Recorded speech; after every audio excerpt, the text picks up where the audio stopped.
Wow, why are we so small? Look at us. Look at us all little. Yeah, what was that? Welcome to Funkatopia, y'all. I am your host, Mr. WTF. Welcome to Funkatopia. I am your host, Mr. Christopher. That's the other host, the Mr. the Mighty Michael Bland.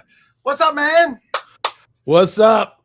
Y'all just got a little bit of a taste of that amazing, amazing show that Urban Classic put on at Chanhassen Dinner Theater, which was fire. And let me just say this because I wasn't the only person to just say how friggin' awesome that show was. You did two shows at 5 and 7. I was at the 5 o'clock show because I had a bunch of other stuff I had to do. But man, both shows were absolute friggin' fire. I have a few clips. I think I have like 3 or 4 clips. So I'll probably post some on Patreon so you guys can check some of that stuff out. Cool. But man, that was such a great show, and I had multiple people come up to me and say, "Man, did you see the Urban Classic show?" I was like, "Of course, yeah, of course I did." And they were like, "Man, that was hot. That was hot. That was the best thing so far." And I was like, "Well, okay," because they were referring to it being better than anything they've seen at the celebration up to the point that I was just like, "Hold on now, it was Tuesday, right? It hadn't even started yet." Yeah. No, but I'm talking about even a few days in, they were like, "Oh man, so far the Urban Classic show we saw back on." Really? All right. It was nice. It was nice. It was a great show, man. I'm glad, man. We really we really enjoyed playing for, it's been a while since I've been to Europe, so having all them Europeans in the room, that was crazy. And people from Australia. Oh yeah. But also Jersey, Houston, Dallas, Germany, just all over, man. Yeah, France. It was because they actually said quite a bit in regards to all the Europeans and just people from all over the country that were there. Yeah, it was pretty awesome, and I mean, it was just I had more people. I had 3 or 4 people from Germany come up to me and tell me how much they love our show. Right. And just like they're huge fans and they love watching us. And it's like, and so many people came up to me and were just like, you're my Tuesday nights. You're my Tuesday nights. So how about that? Yeah. So it's good. And so let me go ahead and say this because obviously we're starting at 7 o'clock. We're kind of, we did a little bit of a thing there, but that's perfectly okay because we got a lot to cover. I mean, a lot to cover. And I'm going to try to make sure that I find ways to make sure that Michael can interject because I know a lot of y'all like to hear Michael talk and not me. But we're doing. I didn't go, so I mean, I wasn't at the celebration. I was at the house watching the Shy, and eating kimbap from the local Korean restaurant. Yeah, it was a long week, and let me just say, yes, sir. Something that comes up. Yeah, it was a long week. It was a very long week. Mm-hmm. So we are just, it was. Yeah, you got all these comments coming in. Yeah, I love Scotland too. I had a lot of fun there. Yeah, it's a lot of fun. All right, so look. We got a lot to talk about, so I'm going to kind of get into it. I'm going to find little moments. Just if you have a comment on something, please let me know because obviously I got friggin' lot to read and whatnot. But obviously we're going to be talking about. Well, I'm going to be talking about primarily covering not just the celebration, but a few outside events also, including the one that you guys just got a little snippet of regarding the amazing Urban Classic show at the Chanhassen Dinner Theater. Plus, we have to talk about the new Timeless album that's going to be released. And, it's just one of these things where it's ongoing because my schedule was kind of all over the place. I was on the track and off the track and on the track and off the track up until like 4 days before the event. I was going to be completely off the track, and then I got notification that they wanted me to come, and they put me on a VIP track. So I got to see everything that was there pretty much to offer, including the unreleased music. So we'll be talking about that as well. And that 10 years 10 years moving forward vault thing that the discussion. I can't remember exactly what the title of it is. I have it written down here, but not in front of me at this moment. And it was false advertising. Let's just put it that way, because there was just not a whole bunch that was divulged as far as like the schedule or really what their plans are for the next, really what their plans are for the next 10 years. It's just not that, but we'll talk about that when we get there. But I did have an opportunity to speak one-on-one with Londell over the course of the celebration, probably for about a couple hours.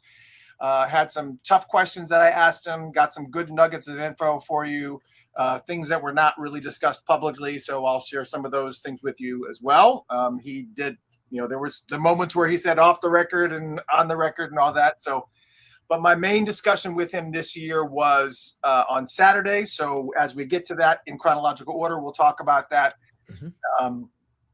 And then a lot of questions I had about the 3121 box set that he mentioned was going to be a thing. So that's kind of crazy too. There actually is a 3121 box set that they did not discuss previously. That was very unusual. That I'm trying to get this stupid screen to kind of be right in the middle, but it's okay. I'm not going to be able to do that. It's all right.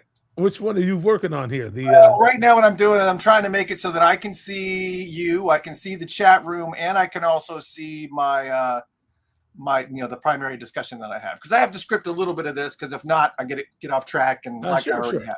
Okay. Anyways, but obviously the estate and myself, we have a decent relationship at this point. I was able to ask him some difficult, more blunt questions, and it was interesting to see. It was also interesting to see how much external negativity was coming at them from the Star Tribune and on, surprisingly on socials, and from people who weren't even there. So what did you see?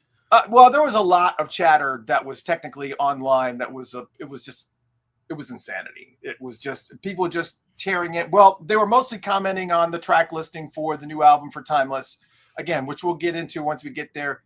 But people were just making assumptions about what it was that they were going to be hearing on this album. It's like, oh, we've already heard most of that. And it's like, well, you weren't supposed to have heard most of that, because I did see some of that. Yeah, somebody was already dogging it. I had just heard about it that day, and already somebody was in my news feed on Facebook. Like, it's silly. So, but I think it's basically, folks with FOMO who are talking themselves or justifying it to themselves for not coming out to the event. So sure.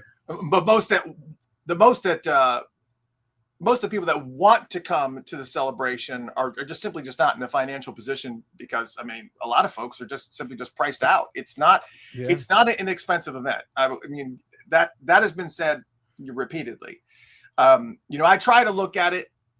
I can't help myself whenever I go into a venue or wherever I go to an event to kind of do numbers in my head. All right, how much did they charge all these people to come in here? I wonder how much that lighting team cost. I wonder how much this venue costs. I can't help myself but to kind of run those numbers like that. It's just I can't. And I understand what they're doing, but with merchandise, it kind of sets things off for sure. I mean, there was so much merchandise being sold. I saw so many people walking around with Paisley Park bags, and I actually bought a couple of 3121 shirts. I was going to wear one tonight, but I decided, I'm just not. But all in all, it was a great event. And as for the specific negative comments, I'll address them as we kind of get to them. Oh, sure. Towards the events that they're referencing. The only reason I feel like we even need to acknowledge them or bring the negativity into this discussion at all is, instead of just keeping it positive, is it because of a lot of it was unnecessary. Some of it was mean-spirited, and some of it was uninformed. So I kind of want to, bring some of that stuff up to the surface and kind of disassemble it here, because it's a lot of it was not true. And again, most of these people didn't even attend. So, and I don't know what the deal is with Star Tribune or what the relationship is with Londell and that magazine, or John Bream in general. Sorry, I'm waiting for my nasal decongestant to kick in, because I got back into Atlanta, and now allergies are kicking back in. But anyways, I don't know what started it. I know there was some back and forth that was going on between Lundell and John Bream, and it's just kind of, been a tit for tat scenario. I think John Bream started it, which is not unusual. But anyways, let's get into what we're here to talk about, which is the celebration, and we'll kind of tap on some of those things. I'll dig into more. So I know. Okay, listen, I'm good friends with John Bream. We talk. Oh, so, yeah, I know. I don't know if we're a good. I don't know if we're good or not. I told you the only time I met him at Paisley Park, and I came up and I introduced myself, and he goes, "I know who you are." Yeah. I was like, I don't think I like that tone. I don't know what that means. Well, all I can say about John is that he does his job. So, yeah. All right. So, anyways, Tuesday. We'll start on Tuesday. That's the day that I arrived. Yeah. Got there.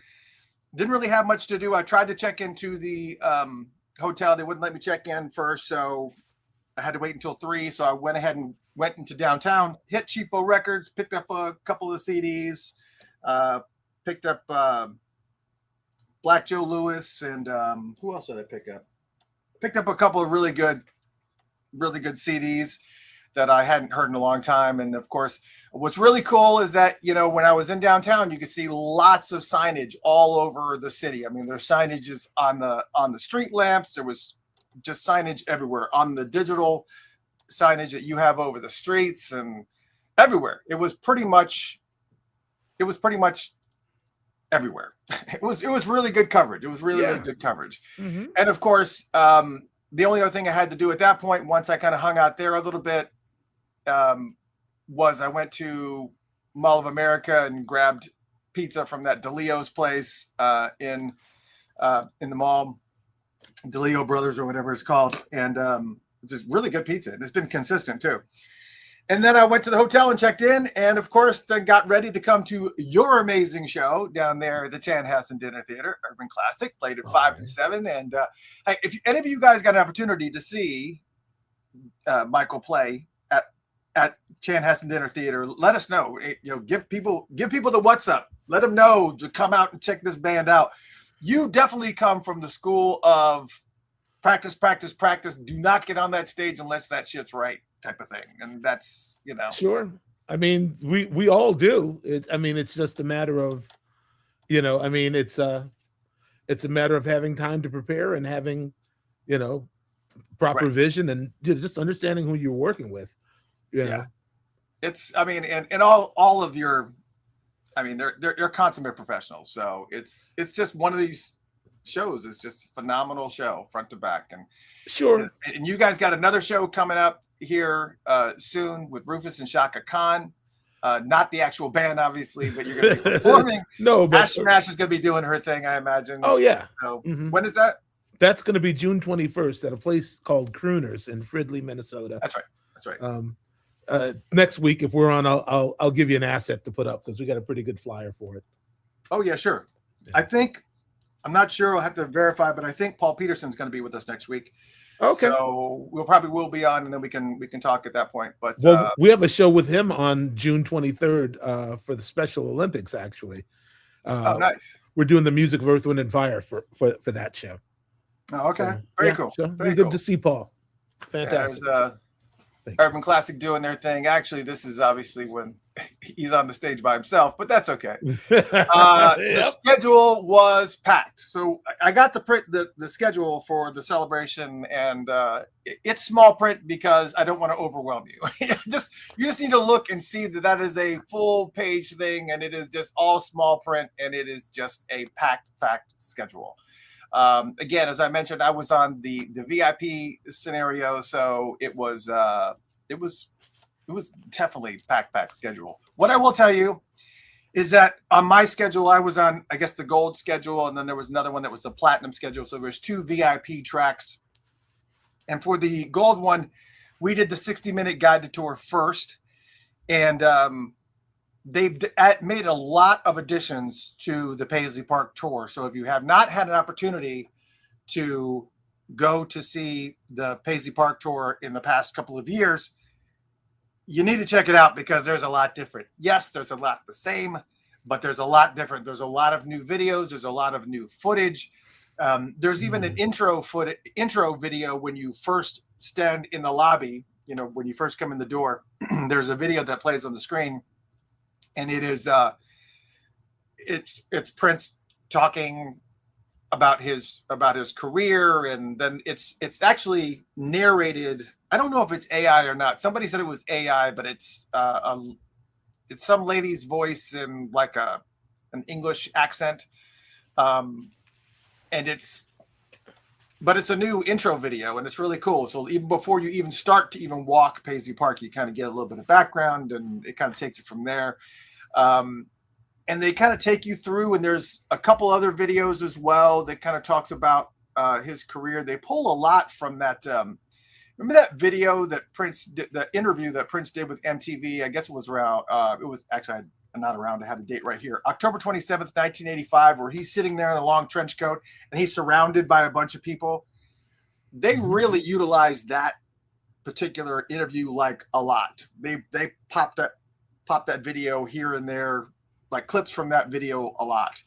So, and they had some really cool, they have a Love Sexy room where they actually showcased some stuff from a Love Sexy rehearsal where he puts the mic on the ground, and because he's got his high heels on, the tap shoes, and he's tapping out a beat, like pretty intricate little beat, you know, along with what's going on with his shoes. And then he wanted to sing a little bit something, and instead of grabbing the mic and singing, he gets down on the floor and sings into the mic. It was just a whole thing. It really gave a lot of chills. There was a lot of really cool new moments like that are in the mix that is worth checking out. Obviously, a lot of new exhibits talking about the anniversaries of certain albums, like the anniversary for it was actually this. That's a screen capture from that video, that interview that I'm talking about. Most of you guys, once you see him like that, you'll probably immediately can start replaying the interview in your head. Sure.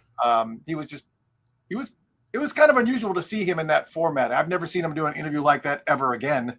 He doesn't typically, you know, surround himself with a bunch of stuff, but yeah. And then of course, this is actually part of the stage, and I didn't make it too large, but you can see that they have the Chaos and Disorder album up there, and they also have the 3121 album up there, just showcasing the fact that it's an anniversary.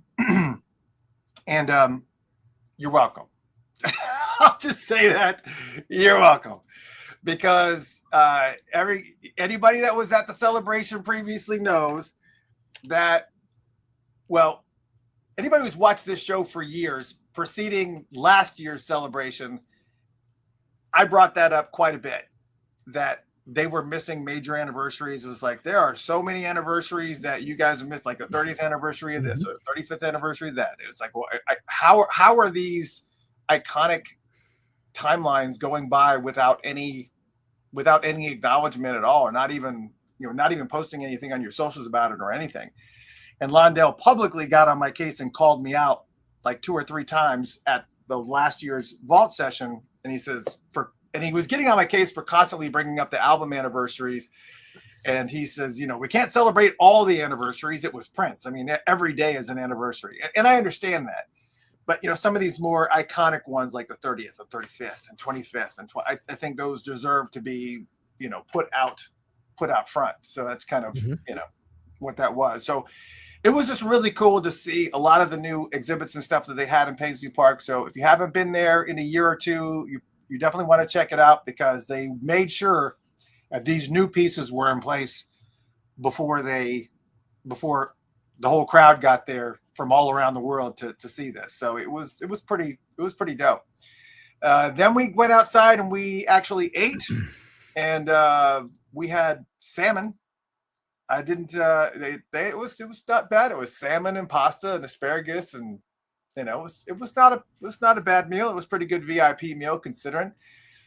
So we all sat out there and ate, and then after the meal, they played the 3121 concert from the 2007 Las Vegas residency, not just a clip, not an abbreviated version. The full concert was done from Las Vegas, and it was a multi-camera shot. They had cameras coming from everywhere, and even when the other cameras panned out, you could see the cameras on the mechanical arms that were kind of dragging across, and it was meant to be filmed. It was meant to be a full-blown presentation. And I unfortunately was not able to make it out to any of those shows in Las Vegas or see any of that residency whatsoever.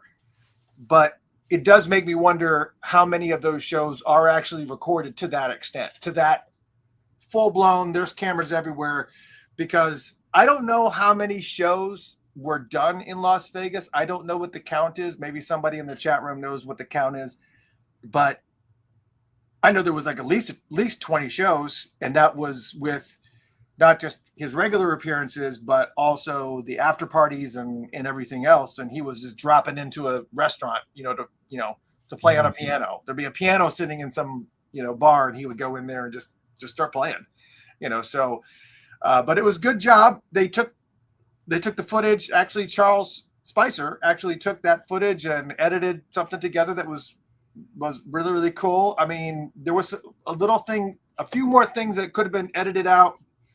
Some wonky camera angles and, fan stuff that the fans weren't really interacting with when he was playing. So they could have focused on another part of there's just a few tweaks that they could make, not a bunch, because it was pretty well done for the time period of the time rush that he probably had to put that together. Mm-hmm. I would say just a few more tweaks and clean up some things, and it's ready for public consumption all day long. Day long. So I think good job to Charles. That was really, really well edited. I'm sure he didn't do it by himself. I'm sure he had a team. So whoever that team was, whoever the full gratitude belongs to, good job. The sound quality was great. Everything was good about that. Then that was pretty much the end of the day for the VIP start of things. And because the VIP was the only people that got to do anything on that Wednesday. And the first party for everybody that was involved was the kickoff party with Shaka Khan at First Avenue. DJ Lenka Paris was there. Don't worry, I'll be careful. What? I mean, DJ Lenka Paris was killing it. I mean, she always does, especially when Lenka gets in her mode. She is just that. She is fire, and she has such a deep knowledge of. She has such a deep knowledge of just everything that Prince has done over his career and the discography that really kind of just pushes it in for sure. But this was also the first swipe that John Breen took at the celebration. I guess at this point, one could assume he did not have press credentials to do the celebration because it was just an overtone that was going on, but that he wasn't invited. Yeah, you got that vibe real quick. But he called it, and you can see it on StarTribune.com. He called the concert awkward and disappointing, is what John Breen said about Chaka Khan. I've never seen Shaka Khan live. She had 3 background singers and a DJ. But the whole night, I have to agree that I don't know that it necessarily was disappointing because I didn't know where to set my expectations because I had never seen her perform live, especially now that she's 73. It's like, it's like going to go see Smokey Robinson or somebody. I mean, he's a lot older than that, but it's like going to see some of these artists that are, later on in the years, you don't know exactly how much they're going to do. It's just like the fact that they're in the building and they're performing for you at all is pretty phenomenal.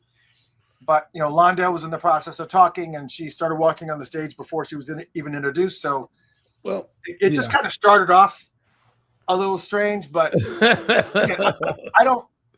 I'm not going to disparage her at all because it was good. It was Shaka Khan. She was there. She did rely pretty heavily on the audience to sing the songs along with her. Nothing wrong with that. A lot of fans are just okay and happy to have her in the building. So I'll just leave it at that. Okay. Yeah. Okay. No, what were you gonna say? Go ahead. I know. I mean, listen. The what I heard again. It's like I'm bearing false witness. I wasn't there at any of these events. I saw a lot on social media. Somebody said she did about 30 minutes. Yep, You know, that's right. and rolled out. I mean, we have no idea what her agreement was, what they asked from her, so on and so forth. You know, I would have assumed it was a shorter set because she didn't have a band. Right. I mean, I worked for Shaka for about 1.5 years, you know, so I have my own experience and my own opinions about her as a performer and as a person. But I mean, she's it depends on what you give her to work with, and you know, she's not the type to kiss the ring in the first place. I mean, she and Prince remained friends, but it was they went through changes together, you know. And I mean, as far as John Bream goes, same thing. He was as critical of Prince as he might have been of this show, and they still managed to stay, you know, more than civil towards one another. I don't think that Prince would have considered John, you know, an enemy, you know. So I'm just saying, it's like everybo's got a job to do. And I've seen. We got to put the right banner up here. Oh, yeah, okay, all right. Let's see. That's we why got the right banner up here because y'all got to go know. off on a tangent and start. Yeah. Anyway, I love her to death, but the situation has to be correct if you want the best from Shaka. Yeah, I mean, so you know, Charles and Londell were speaking extremely high of her. They thought everything was great, and they were like, "Give it up for Shaka," and everybody went crazy. So it's just like, okay, yeah, she's an icon. She's the most influential female singer. I mean, like after Sarah Vaughan, it's Shaka. You know, like when Whitney covered "I'm Every Woman," she covered it note by note. Shaka is she's so influential. You know, she is. I mean, but you know, I mean, she's. You know, we've all been through things, you know, and we come out the other side in this business and we make of it what we can, you know. I'm not saying that, I mean, I'm just saying that you get older and your perspective on this thing starts to change. And, you know, what you know, viscerally or physically or emotionally even have to give, it's going to vary more as you get older. What I really wish is that my band could have backed up Shaka. Because, I mean, I have the experience with her. My band could have killed it behind Shaka. She would have loved us. Oh yeah, I absolutely could have. And we might could have squeezed a little bit more out of her. The thing about Shaka that people don't understand is Shaka's a musician just like everybody else. She's a pretty good drummer, but I mean, the way she's the type of artist who sings with the band, like she's listening to the band. So when you give her enough money for a track show, and it's going to be this, you know, this thing, I'm just saying, it's you can't take anything away from Shaka. I mean, she's done a myriad of shows. She's had her ups and downs in her career, but I mean, she's still here and she's still doing it, you know. And there's a lot to be said for that. Yeah, and I see some of the comments in the chat room. No, it was not supposed to be just an appearance. That happened a couple of years ago. This was actually supposed to be a performance, and it was a performance. Not supposed to be. It was a performance. It was just 2 tracks. She also showcased a few new songs that are coming out. One that she did with Sia. Sia, and then she had a couple of other albums, other songs as well. And again, once she got done, Lenka came back out again and she jammed it up. And again, Lenka is Lenka. It's just Lenka's awesome. She always has been. Yeah, it's just there are other great purple DJs out there, but you know, again, Lenka is absolutely positively no joke. So that was actually just the kickoff day that that had occurred. And so that's the third. That was on that Wednesday. Yes, that was on that Wednesday. So then, you know, it closed off, and a lot of people went to other places and whatnot. But I was just like, nah, I don't remember going anywhere after this. I'm pretty sure I didn't. I don't remember going anywhere after this. It's all becoming a blur really at this point because there's just so much going on. That's the reason why I don't get guys like you and Wally Safford, and they can remember like so much of the day, especially when the schedule is jam packed like that. It's insane. It's just that part of my brain is just like, I've said it before. I have this etch a sketch brain. It's just like, if I don't feel like it's something I need to remember, it's like it's gone. No, I don't really have. I can focus it, I suppose, but yeah, I have a lot of just useless information. It just stuck in my brain, man. Just sitcom dialogue and just it looks like just an old rusty attic with cobwebs and and mold and leakage and that's my brain. So anyways, that's that day. And then Thursday, which was the 4th, right? Is that where we're at? Yeah, Thursday. Yes. Yeah, so Thursday was the 4th. And they moved it to have you ever been to Royalston Square? I have not, but I heard a lot about it. Super cool venue. This is only about half the room, but it has cameras, like projectors everywhere. So like this right here that you're seeing is not like wallpaper or painting or anything or tile. This is actually, the walls are white, and they have these projectors everywhere that put whatever it is that you want. If you want it to be a space, they'll make the whole friggin' thing space. And in this place at night, we'll talk about Club 3121 later, but they had Prince videos and Prince photos and whatnot all across the whole entire perimeter of the room. And it's just an unbelievable location. This is actually, I don't know who took this photo, but this is actually a picture that was on the Royalston Square website. I don't know if it's royalstonsquare.com, but it was a very, very cool venue. Sound is a little bit bouncy, so maybe they could probably do a little bit of sound installation on the ceiling to kind of make it so that it's less echoey, so it doesn't bounce off of that aluminum, But other than that, it's really cool, really cool venue for sure. Really, really cool venue. If you ever get an opportunity to check that place out, if you see a cool venue that's about to happen there, it's worth it. It's only a 10-minute walk from the Minnesota Twins, the stadium there for the Twins. So, but anyways, I had heard they're gonna have to fix the sound in there. We actually had considered doing something there, partnering with the tourist board. Basically, we were talking about doing something there around the anniversary of Prince's passing. Yeah, we just couldn't get it all together, and I was a little concerned about the sound. I mean, it's nice to have open space for people to dance and party and whatnot, but what I'm after is the integrity of the sound, because I hate going to shows and I can't tell what's going on because everything's bouncing all over the place, But the footage I saw, people were enjoying themselves. I'm just kind of a perfectionist. I can't get that out of my system. I wanted to. It's got to look good and sound good, or it's frustrating to me. Yeah, I agree. Yeah, and it wasn't bad though. It wasn't like it was unbearable. It was good. It just sounded like it just sounded like it wasn't soundproofed. It was a lot. There was a little bit of bounce, but it wasn't bad. It was actually it was not too bad. It was good. It was fun. It was fun. I mean, maybe if they put a little more effort into controlling the sound, maybe we'll do something with them.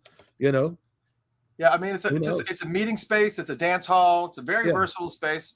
Again, projectors everywhere, and of course, the first thing that they did there was they actually had the panel for the women of Paisley Park. Was moderated by Jessica from Paisley Park, and the women that were there, which we really didn't know until the day of.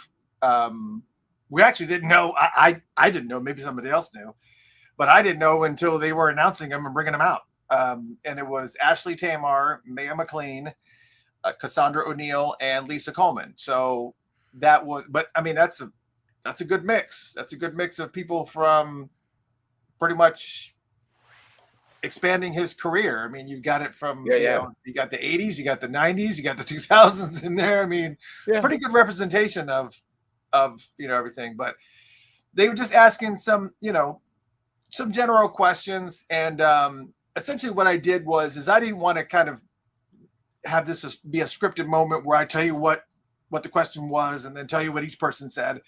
So I just kind of wanted to do a little bit of bullet points and whatnot.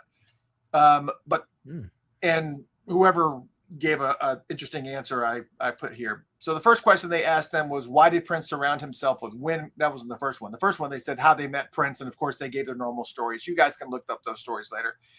But the next question was, why did Prince surround himself with women? And I thought the most interesting answer came from Tamar, when she said that she would keep coming to these rehearsals and she would always bring somebody with them. So she would always bring like a hairdresser that was a guy, or a male choreographer. And every single time that she did it, Prince would be like, who's that? She's like, oh, this is Mike. He's the choreographer. He's got to go. And she was like, okay. And so here we go. And then, who's that? Oh, that's Steve. He's a hairdresser. He's got to go. So I found that interesting, and because I was trying to figure out why he would have done that. Like maybe he felt like it was competition or whatnot to have another male in the room that was kind of messing up the feminine energy that he wanted there, or I don't know. I don't know exactly what it was or what the reasoning was. I've heard many theories, or not theories. I've heard women talk about it. I thought I saw Susan Rogers say something about it, but maybe not. But the impression I got was that because male energy is different, and when two guys are in a room, it changes the dynamic for sure. Like you can be a certain kind of way with women as a man that you can't necessarily be with men. Like you can let your walls down a little bit more without that sort of that testosterone thing, that thing that men have, where that territorial sort of aspect. I think women, I think I saw maybe a quote of Prince saying something about women's energy being neutral when they're working, and that men have it seemed like maybe like men have a need to assert themselves into situations, or analyze, speculate. Yeah. Like it's just well, we know men and women are different. Yeah, so for all the reasons, I mean, didn't Prince say once that he thought there was definitely another person inside of him, and it was probably a woman? Yeah. So, yeah, I think I prefer the company of women too. Who doesn't? I do too. I mean, it's not for everybody. But who's this hard leg? I'm all about it. Send these hard legs out of here. I don't need to see no dudes for nothing. I feel the same way. Yeah, I'll take breast over chest any day. Well, yeah, you these hard legs out of here, man.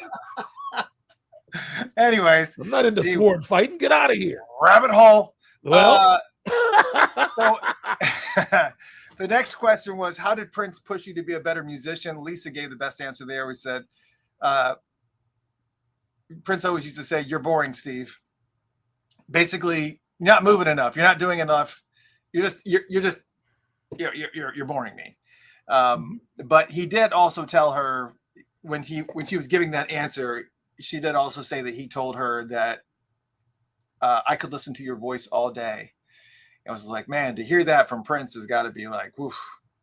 Because Lisa does have a really interesting voice. It's really soft. Doesn't have any hard edges. It's like this flowy honey thing, and she doesn't even realize it. That's what even makes it cooler, is that she doesn't even know it. No, I was telling somebody, I'm like, she's like, I'm sure that she's had male musicians crushing on her whole life. I because crush on her. I mean, it's one thing to look like that. It's another thing to have full, masterful, like just mastery over the instrument. That comprehension, that level of comprehension over the music, and just, I don't know, just it's what I love about her, I think, is that she seems to approach without ego. Mm-hmm. Like she seems to really be able to remove herself from the equation and let something else come through. Yeah, when And I invited her on the show, I was telling her how much I loved her work and yeah, told her how amazing she was, and she has a really really difficult time. She's like, oh, thank you. Like I can't believe you think that of me. It was and just that like, just makes what you are you? just crush on her What? harder. Like, are you kidding me right Yeah, now? that she plays Or that, coy like that. It's like, oh, come on, man. yeah, You know somebody. you're brilliant. Yeah, give me a break. Oh my Yeah. gosh. Girl, you know what you got. Yeah. So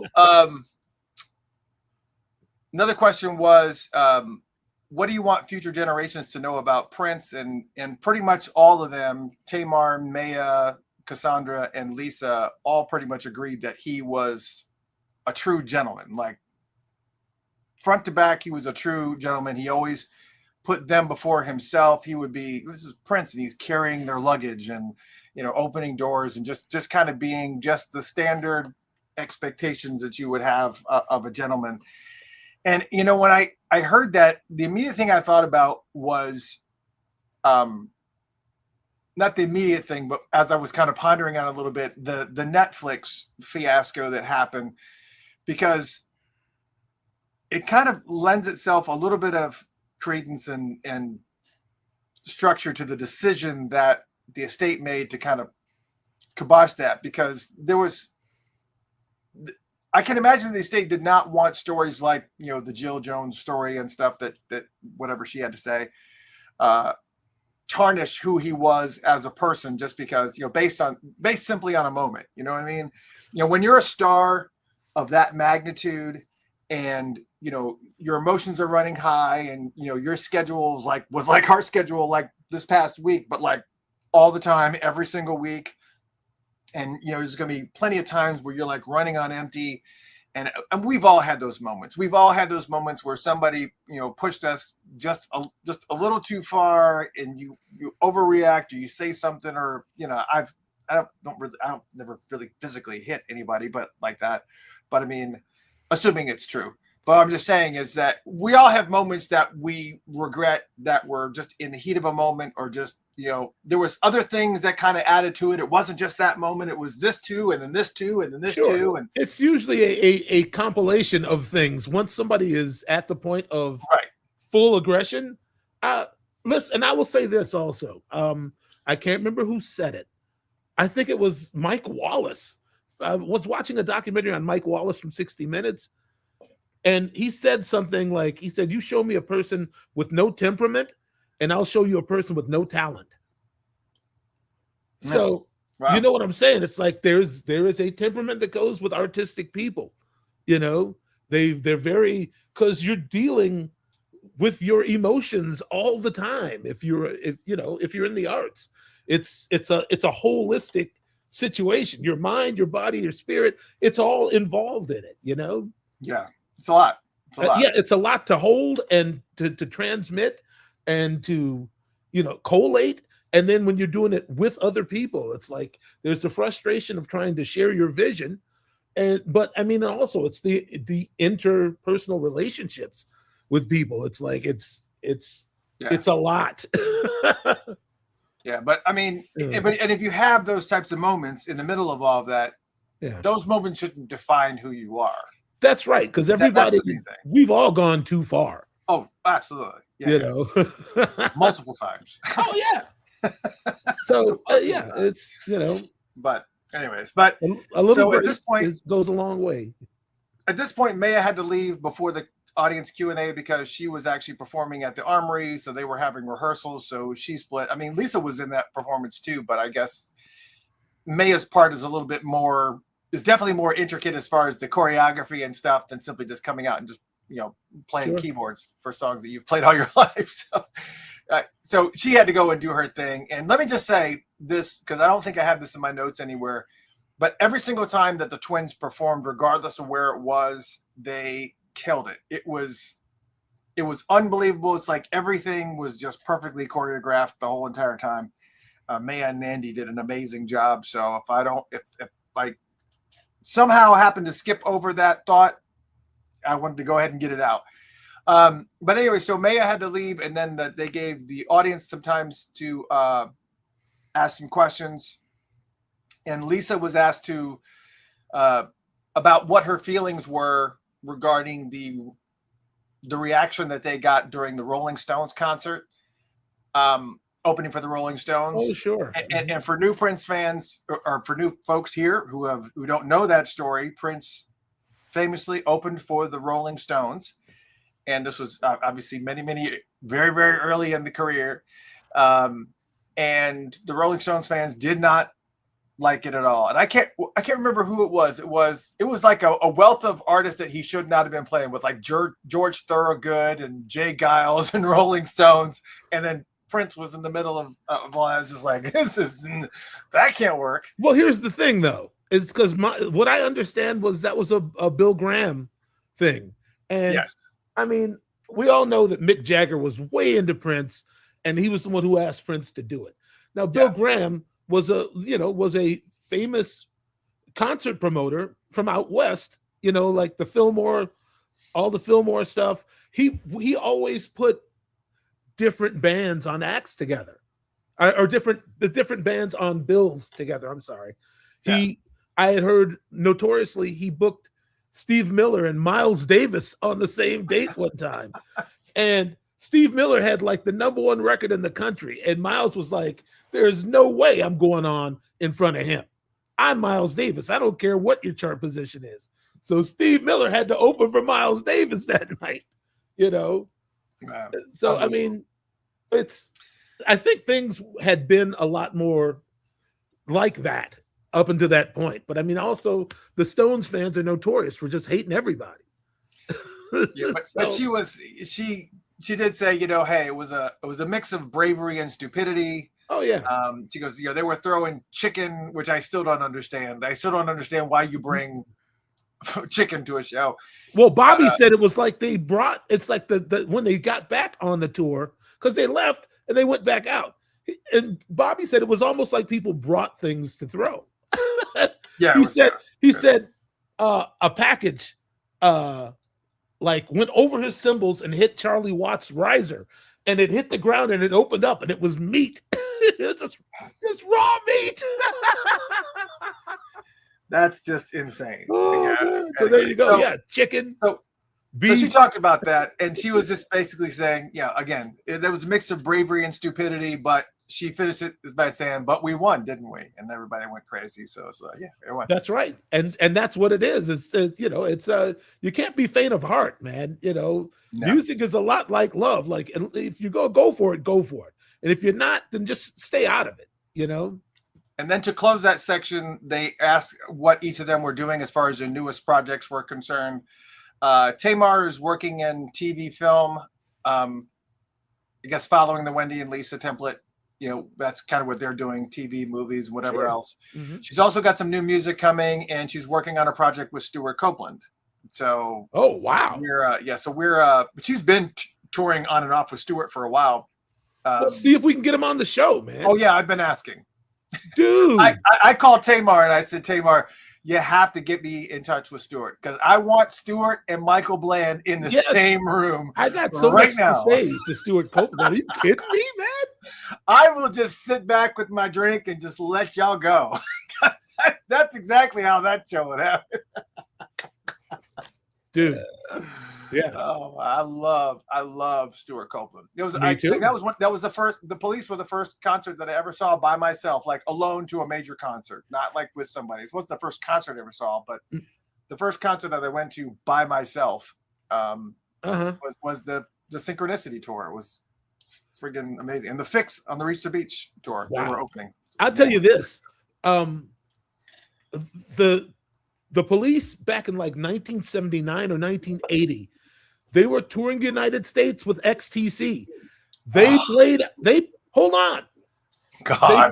I've only heard tell of this concert, but the hilarious part is I heard different people talk about it, but I didn't know that Sonny was there.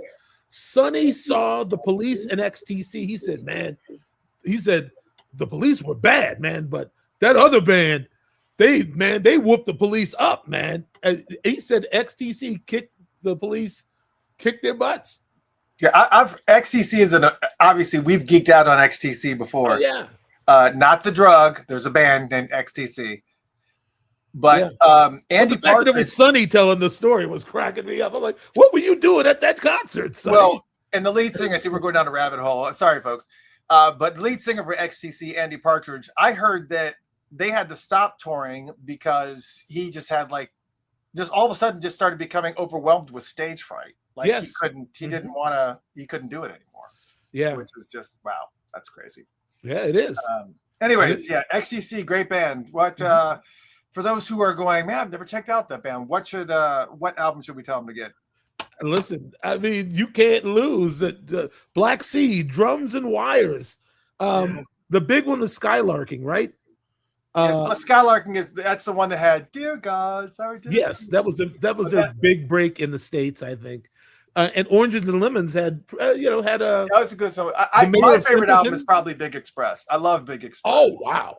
Yeah, Big Express is a monster. Man. Wake up! Yeah. Wake up. Oh wow, man! We're geeking out next XTC again. Sorry about that. All right, so we should dedicate a whole show to them. Is what we should. We should. We should try to reach out to Andy and get him on the show. They're kind of funky. I mean, they're not a funk band, but he's played some funky little bits, man. We don't care. We've had Thomas Dolby on the show. We've had lots of people that are funk. He's plenty funky. Yeah. All right. So as far as the other thing, sorry about that, folks. This is the reason why we started early, because we knew that this would happen, because this is what we do. Always rabbit holes. Cassandra is working on getting her master's degree. I can't remember what she said it was for. I'm sure somebody in the chat room will fill in that blank. But she's also playing with the Gold Coast All-Stars. Lisa is working on getting the project out that her and Wendy did with Annie Lennox that's coming. And they may end up supporting it with a tour. Guess we'll find out. And even though Maya had left, I can tell you on her behalf, even though she didn't say it from the stage, that she also has a new album out that is coming called Awakening, that is produced by Morris Hayes. Okay. So somebody said also Bobby was kind of had indicated that the Revolution might be going out next year. That wouldn't surprise me. Yeah, that wouldn't surprise me. And then after we had a little bit of a break, we came back, and then it was a panel with the one and only Bootsy Collins. And Bootsy is obviously, he's a monster. These photos are pretty much taken by me. There are some photos that were taken by Paisley Park, and they're labeled accordingly. Is that Lynn Mabry sitting next to Bootsy? No, that's Patty Collins' wife. However, on Sunday night, the very last night I was there,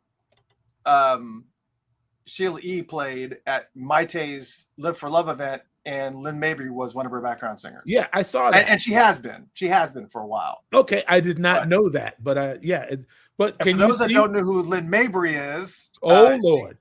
You need to look her up, because we can be here all day. Parliament Funkadelic, Original Brides of Funkenstein. Brides of Funkenstein. Just look up Lynn Mabry and you'll find out all about her. But no, that's not Lynn also Mabry. Just one of the most beautiful women in the world. My goodness. And she still is. Woo! So Bootsy's there. It's panel's moderated by Reg Chapman. They started out before they even brought him out. It was about a 4-minute or so intro Bootsy video. I guess he came to visit Paisley Park, and they filmed the whole thing, and they also did a little interview. I think that they posted that clip or whatever online on YouTube somewhere, because it seemed like as I was watching the video, I was like, I've seen this, because I think it was already out or had already been released. But anyways, as far as the bullet point moments from this interview, somebody asked when did he start playing bass, and he basically said he wanted to be like his brother Catfish. And he only had a guitar, and then he didn't he wanted something happened with their bass player in his brother's band, and Catfish was like, we need to find somebody to play bass, and Bootsy was like, I play bass, and his brother's like, you don't play bass. And he took a guitar and made it into a bass by taking off all the strings, so it was just like this regular guitar. And then so he played this guitar that was had been transformed into a bass, and somehow he pulled it off. And he kept on playing that for a while. I don't know how a while was, but he even played it when they went to play with James Brown. And James Brown gave him a, yeah, boy, that bass ain't gonna work. Sure.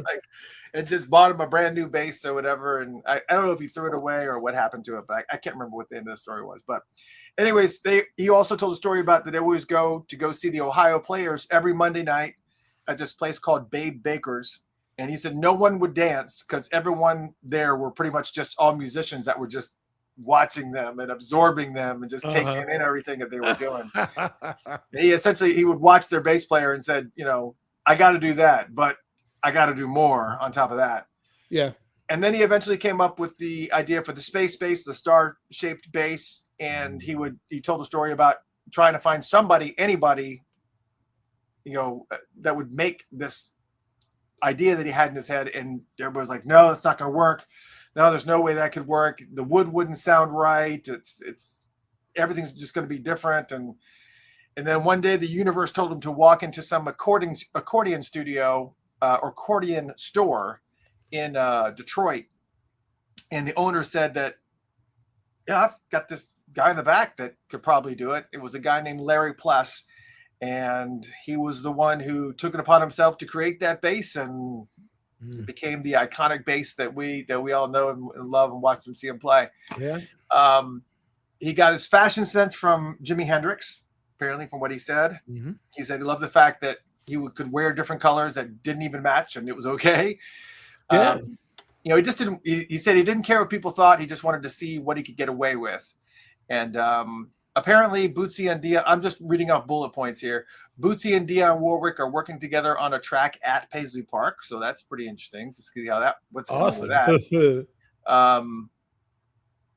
And of course, with this fashion sense and everything else, he said when George Clinton approached him about joining Parliament Funkadelic, with his fashion and his quirkiness and all the, the space stuff as it was, he just kind of just literally almost fit in just like a puzzle piece into what they were doing. Sure. And somebody asked him what his mother thought about the band, and he said she wanted to jump out the window, but we lived in the basement. So wasn't a huge fan, but she eventually came around. Some quotable moments. He said, "We have forgotten how to walk on hollowed ground. To seize the moment, find a way. Don't back away from an opportunity because you don't think you're prepared or because it seems difficult. Just go get it." I think it goes back to that statement that people always say where success happens in the outside of the comfort zone. Like if you're in the comfort zone, you have to, make yourself grow. It's the same way with muscle. You have to break through in order to make get muscle growth. And comfort is the enemy of progress. That's right. Mm-hmm. There you go. That's a great one too. The other one I heard recently was you either are good or you get good or you give up. Be good, get good, or give up. Okay. Oh yeah, I forgot that part. That Olga's Three Boys says James Brown took that bass back that he bought him after they parted ways. So he bought him this brand new bass, but then after he left the band, took it back. Yeah. Another quotable moment: Funk is making something out of nothing. And he had a lot of quotes all throughout the day regarding ignoring your mental limitations. And Patty Collins said that she gave him a nickname of Boo Manchu. But basically he says, what does your heart say? And then somebody in the audience asked him about a specific moment, says, hey, do you remember this, blah, blah, blah, blah. And it's the closing one. He said, I was probably around, but I might not have been home. Sure. Basically meaning I was probably there, but I was high. Well, you've seen like Tales from the Tour Bus where he talks about his bass neck turning into a snake because he was on an LSD, like while he's backing up James Brown. My favorite story for the Tour Bus show was when he was talking about that they did this amazing show, did this whole, it had everything was perfect. They did this whole, however long it was, 2.5 hour shows. And then when it was over, the lights came up and there was nobody there. They had been playing for like 2.5 hours or whatever it was and nobody. Was that one of the gigs where George was just naked? Yeah. Had the chicken feet on and he was just walking around otherwise naked? Yeah, was it Miles Davis that told the story? Miles Davis played with them one time. Was it Miles Davis or I think it was Miles Davis. Played with P-Funk? Yeah, he sat in for a show or something. Or I can't remember what it Sure, he was. could have. Yeah. He sat in for a show, and then George came down off of the spaceship, and he was just wearing the robe and nothing else, and he was just swinging and just. Oh yeah. Okay. And he was just like, "Don't ever do that shit again." Yeah. But anyway, yeah, George, I guess, was an exhibitionist. A lot of those dudes were. Gary Scheider would just the diaper on. Yep. Yeah. Anyways, and after Bootsy left, they did a screening again at Royalston Square of Under the Cherry Moon, and I couldn't find the picture that I took, but they had the movie in like several different places all down the room. The room was really long, so they had it in multiple places all the way down. It was all playing the same movie, but you could sit anywhere in the whole entire room, and you could experience it. So it was cool. It was okay. A lot of people just sitting around and watching a movie, and of course I just went out to the lobby because I've seen that movie so many times, and it's fun to see a good movie with people that actually appreciate the movie, because that's it's hard to come by a room full of people that dig Under the Cherry Moon to that extent, so but then after that, everybody kind of went and walked out to the Twins game. Well, first, the Twins game, you could go there early to get your Twins varsity jacket. I had a ticket to the game. I will be honest, I did not go to the game. I went to get the Twins varsity jacket, and then I walked back. I went back to Royalston Square. I'd walked all the way to the Twins place and got the jacket, then walked from there probably about a half a mile to Lumi, to the Mediterranean restaurant Lumi. So they were at Target Field. Yes. Okay. No. Was that what it's called? The game? Yeah, the game, the baseball place. It was that, and the venue that's right there near Royalston Square. Yes. That's what they call that? Yeah, that's Target Field right there. I thought Target Center was the concert place that was across from. Oh wait! Oh, you're talking about the Target Center. I'm sorry. Yeah, no. Is it there? Yeah, it's not. That place is not called Target. I don't know what it's called. It's just a Twins. I don't. Somebody will tell us what the thing is. But I don't even like baseball, so. Yeah, I would show you the jacket, but I don't have it right here in front of me. But it's a pretty cool jacket. It's a nice jacket. I think there may be a picture. I saw those jackets. Those are hot. Those look right. Yeah, let me see if somebody's wearing one of those jackets. Of course, nobody's wearing a jacket in here, but they had the big sign with Prince Night on there. The mascot was dressed up in Prince gear and whatever. Londell threw out the first pitch. So it is called Target Field apparently. But what's the so Target has two places out there also? Is Target Center is the place? Target Center is the indoor venue, but Target Field is where they have the baseball. Okay. games. All right. There you go. Yeah. All right. So so they have a little bit of sorry if this sounds weird. If you're listening on Spotify, iHeartRadio, or any of the other places that you're listening to podcasts, we're seeing things pop up on the chat room. So if it sounds like we're talking to somebody else, we see things pop up and we read them or whatever. So if ever it seems like a conversation is kind of going off somewhere weird, that's probably what it is. But anyways, yeah. So the Twins game it got rained out. Oh, okay. But again, walked all the way to Lumi, and then went back to got back to Royalston Square. Saw the clouds moving in. I mean, it looked really dark, and I said, I do not want to go all the way up to here to this place, walk back there, and then get rained out. I said, I just wanted to go back and just rest. And so that's what I did. I went back and I just rested. And because later that night, back at Royalston Square, they had Club 3121. This is the same day with DJ Rashida, which was just, it was just mayhem. It was just so many people there. It was DJ Rashida was jamming and doing her DJ thing all night. It was Tamar was there. Liv was there. Shelby J was there. Mike Scott, Sonny T, Kenny Holman, Greg Boyer, Queen Cora dropped in. It was literally just a jam session is all it was. I think they had a couple of songs in mind that they would do, but then they would break into these random jam sessions. Like when Cora came, I don't think any of that was planned. I think they may have gathered offside the stage and said, "Hey, do you know this song?" And they just broke into it. Sure. And then they would do these really cool jam sessions that they had this. I recorded one. I'll have to share it on Patreon. But they had this one that was just this funk jam it wasn't any specific song. It was just this growly, thick funk, and Cora was on drums and Sonny T was on bass. And I mean, that core right there is going to cause problems. So it was just, it was absolute mayhem for sure. It was very, very cool. Yeah. Very, very, very, very cool venue, very cool place to play. And again, it was when you're in a moment like that, the sound doesn't even it doesn't even make too much of a difference. It's okay. Just all right. Let's get into some of the meat of stuff. We're not talking about we got a lot out already, but now we're going into Friday where we're going to be talking about a couple of things. There's a few items of interest that we're going to be talking about. New music that's going to be coming out, the unreleased tracks that they played on Saturday. Was it Saturday? No, on Sunday. We'll talk about on Sunday. Right now we're still on Friday.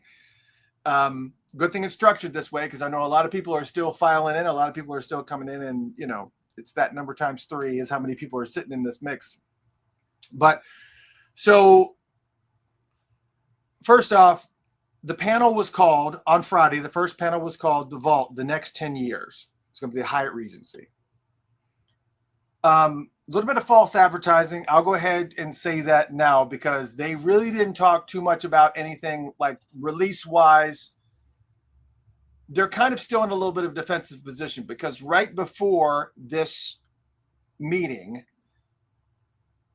maybe it had the night before, they had done the press release regarding the new Timeless album that was going to be coming out. It's dropping August 28th is when it's coming out. It's a brand new album with I think it's 10 unreleased tracks, never before heard tracks. And of course, when people saw the listing of the tracks, they lost their friggin' mind. And it was like, oh, I can't believe, I can't believe that this song was on there. I can't believe that song is on here. And this was kind of a one shot that they posted out there of the room full of people watching this panel of kind of talk. But I want to talk about the Timeless album while we're here because it's gotten a lot of flack for a variety of reasons. And we're going to talk about some of these tracks. Do you have the track list?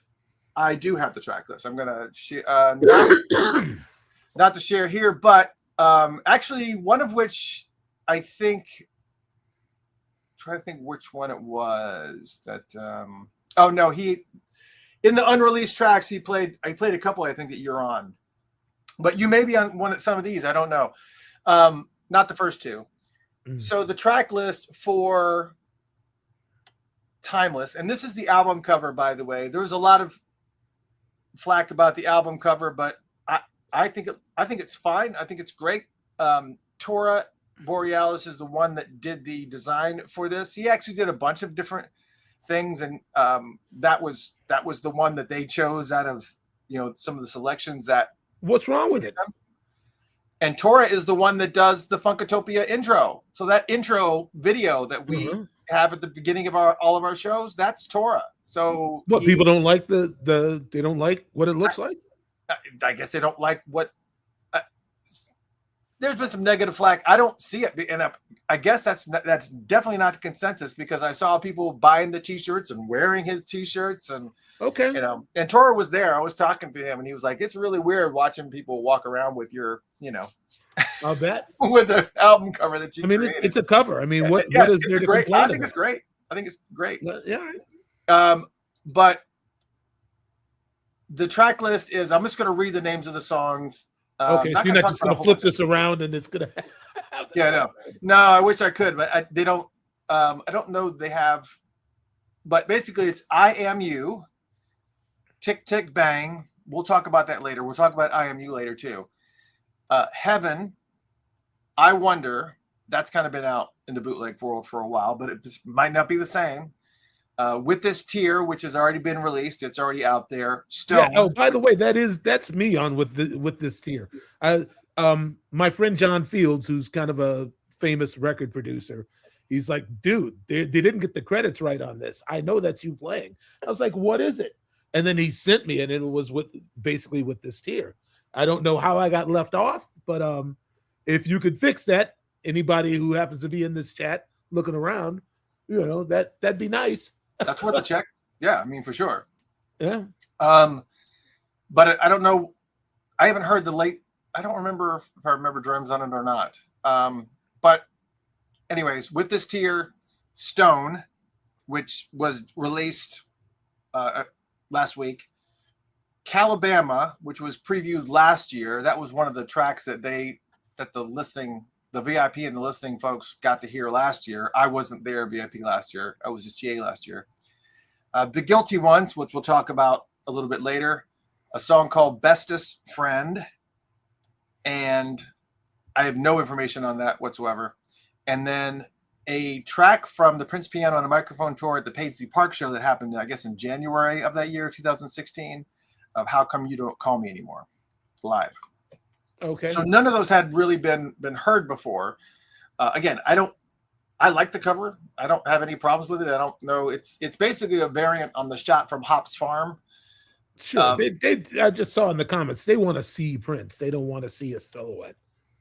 Oh yeah, it's okay. Mm-hmm. All right. So it's Electric Vibe wanted to know if you were on the Celine Dion recording.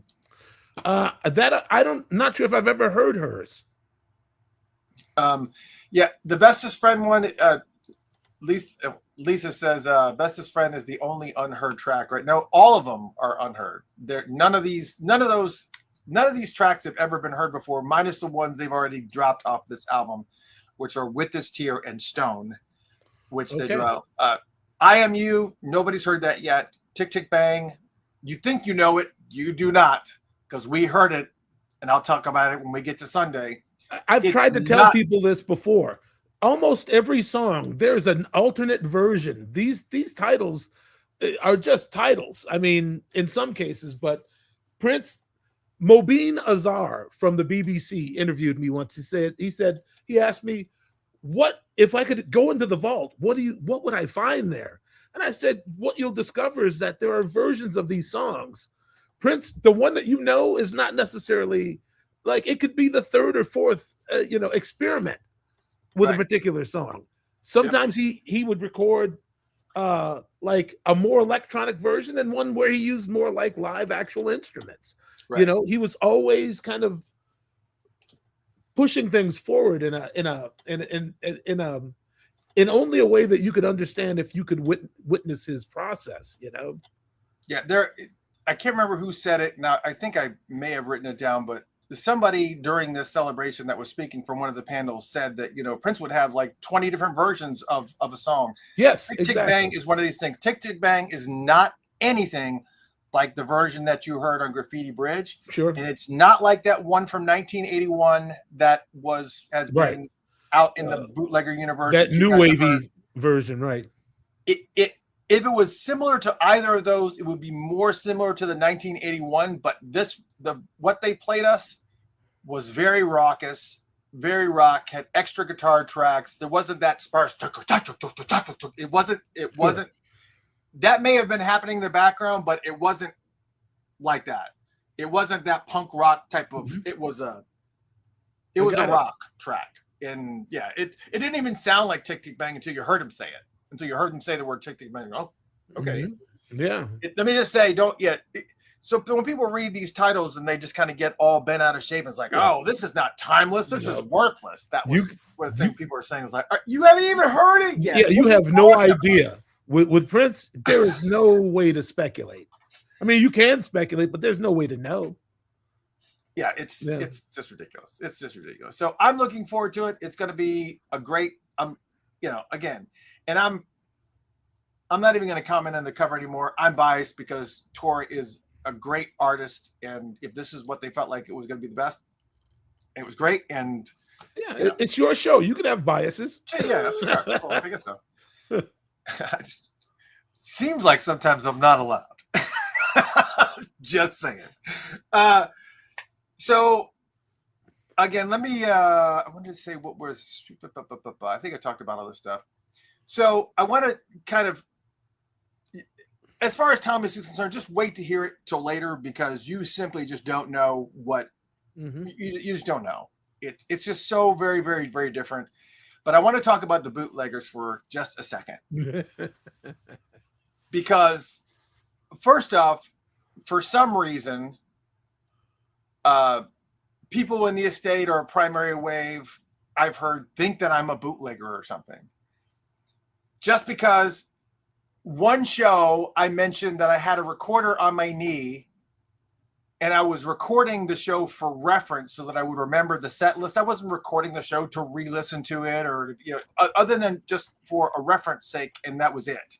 And that was the only time I've ever mentioned ever having a recorder to record a show. Have I recorded shows before? Yes. But for me, not to burn onto something and not to, throw out to the public and let people consume. I'm not a bootlegger. So it kind of agitates me to kind of get lumped in that way, because I am an artist first and foremost. And I love to be able to appreciate the music, even if there may be some things that I miss. And that I don't record shows in general, but I like to be able to enjoy shows, and especially when you're paying $200-$300 to get into a friggin' door to see a show. But the bootlegging community they thrive on getting music that they didn't pay for, they didn't access, they're not licensed to have, and then they take it and they repackage it and they put it out there for people to purchase it so that they can make money off of somebody else's work, somebody else's artistry. That's a bootlegger. That's not me. And I hate that I get lumped in that way. And there's always some little comment that gets made every single time that I cross the path of one specific person that says something to me all the time. But sure. Bootleggers are the ones that are primarily the most negative in this regard as far as Timeless is concerned. But the ones that are the most super negative don't really support the estate anyways. They don't buy the albums.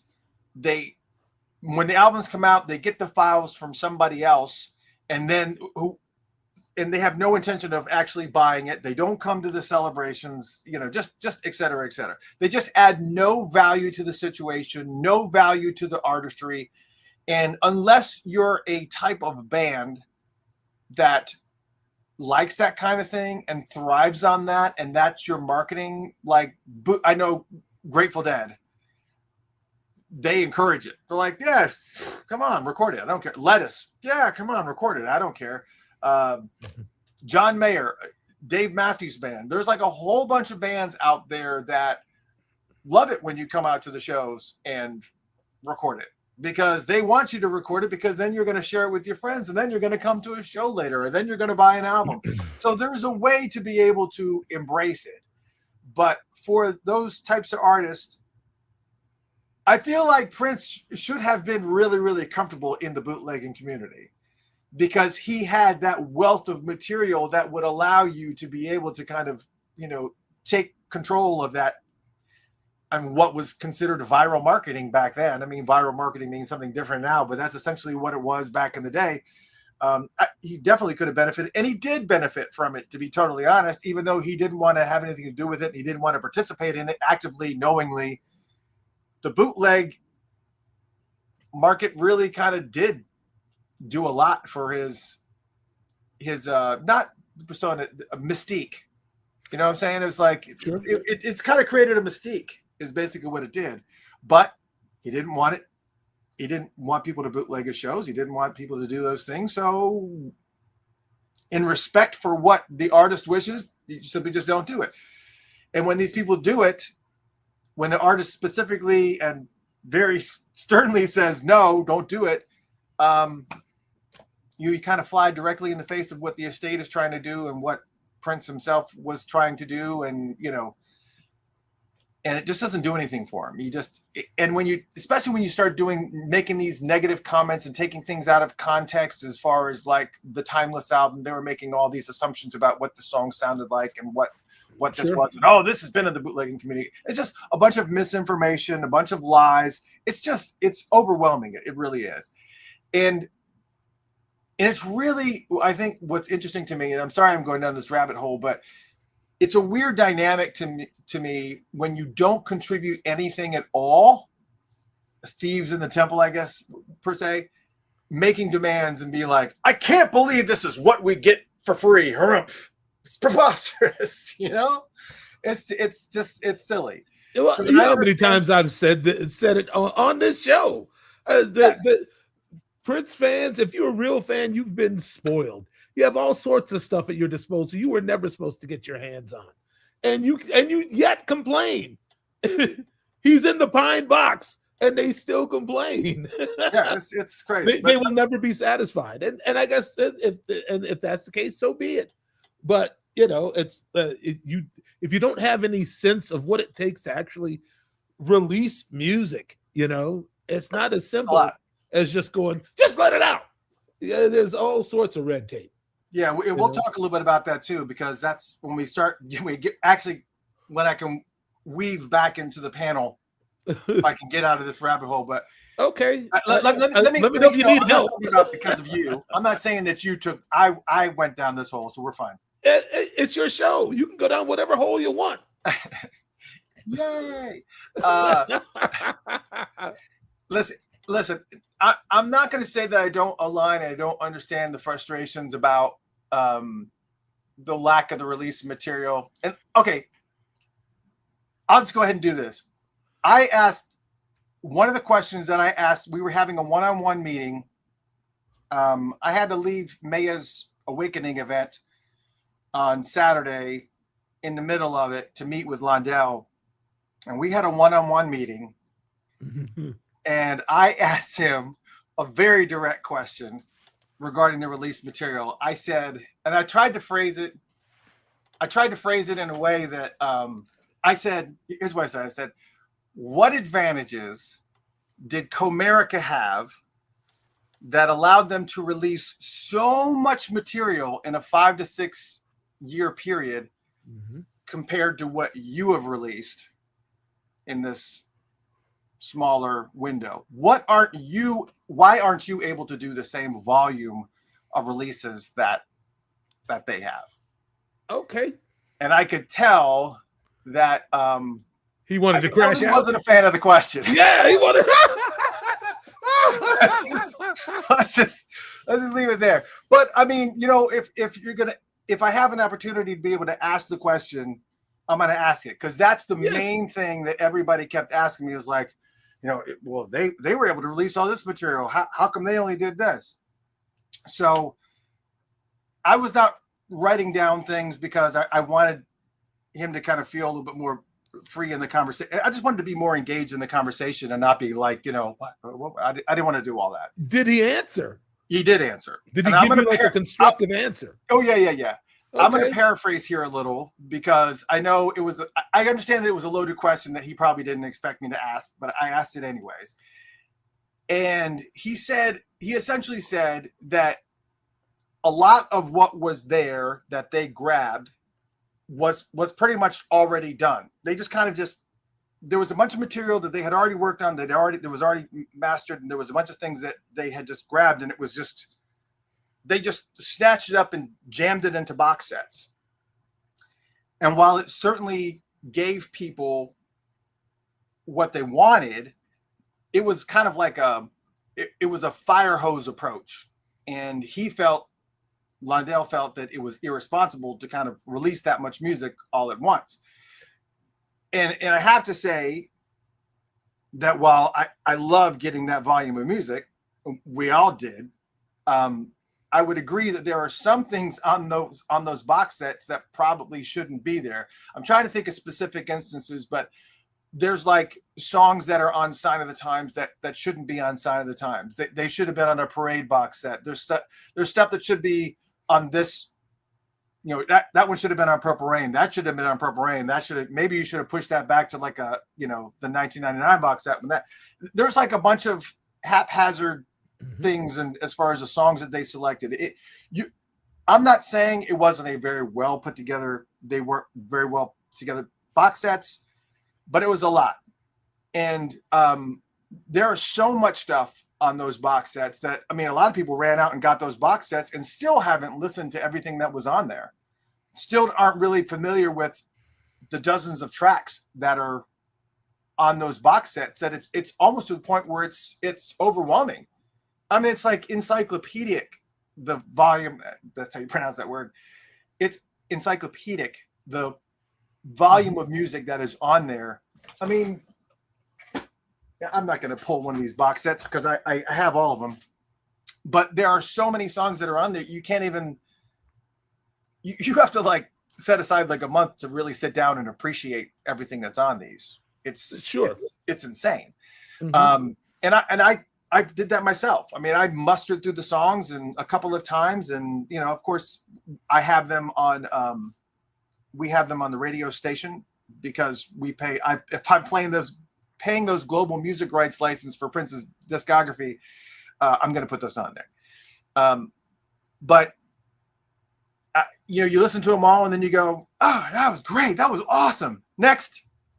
And I think a lot of Prince fans are like that. So if you're honest with yourself, you're probably the same way. It's like, while we love to get that volume of music, and it's great to kind of get that boost, it's almost to the point where it's too much and it's not digestible. So Londell said what they're trying to do is to make sure that Prince's legacy extends obviously way beyond us. He's a set, and you can take this however you want to take it. I'm just telling you what he said to me. He said they're establishing a foundation right now, and that's kind of where they're in the market. They want to make sure that box sets that they get, that they're making sure that the artwork is exactly what it needs to be, that the artists that were originally involved in the projects are actually involved in it, so they can make sure that they get as close as possible to what Prince would have wanted to put out. Not just putting something out in this massive wash, but how would have Prince wanted to have put this music out in a way that is consumable, digestible, and just kind of making it so that we can have like strong release after strong release and just kind of pow, pow, pow. And he said once that's firmly in place, the music will start flowing on a more consistent basis. And he knows that people are frustrated right now because the foundation is still being built, but it's pretty much almost there. But he said, again, when they do those box sets, they want to involve as many of the artists and staff that was originally involved as possible, and to make sure that everything is done exactly right. And he also said, I think he said it on the panel too, but he also said that they've hired a bunch more archivists into the mix.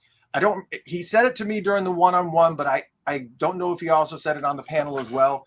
I believe he did, or mentioned it in passing, but I think it's worth noting that they have hired more archivists to come in there and help them get the job done quicker and just analyze everything that's there, figure out how the puzzle pieces all fit together to make as complete a story as you can possibly do.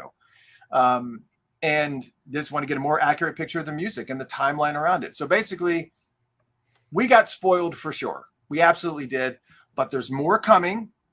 Timeless is coming. We just talked about the Timeless track list, so that's coming. There's a Parade box set coming. And he also mentioned a 3121 box set that's coming as well. All during my meeting with him, since he mentioned that there was a 3121 box set coming in this vault session that he was discussing, but he did not specify a specific time. So when we had our one-on-one, I said, you mentioned this 3121 box set. I said, I'm not going to hold you to it, but do you have like any type of general idea as to when that 3121 box set is coming? And he said it's either going to be in the later part of this year or the first part of next year, maybe the first half of next year, 2027.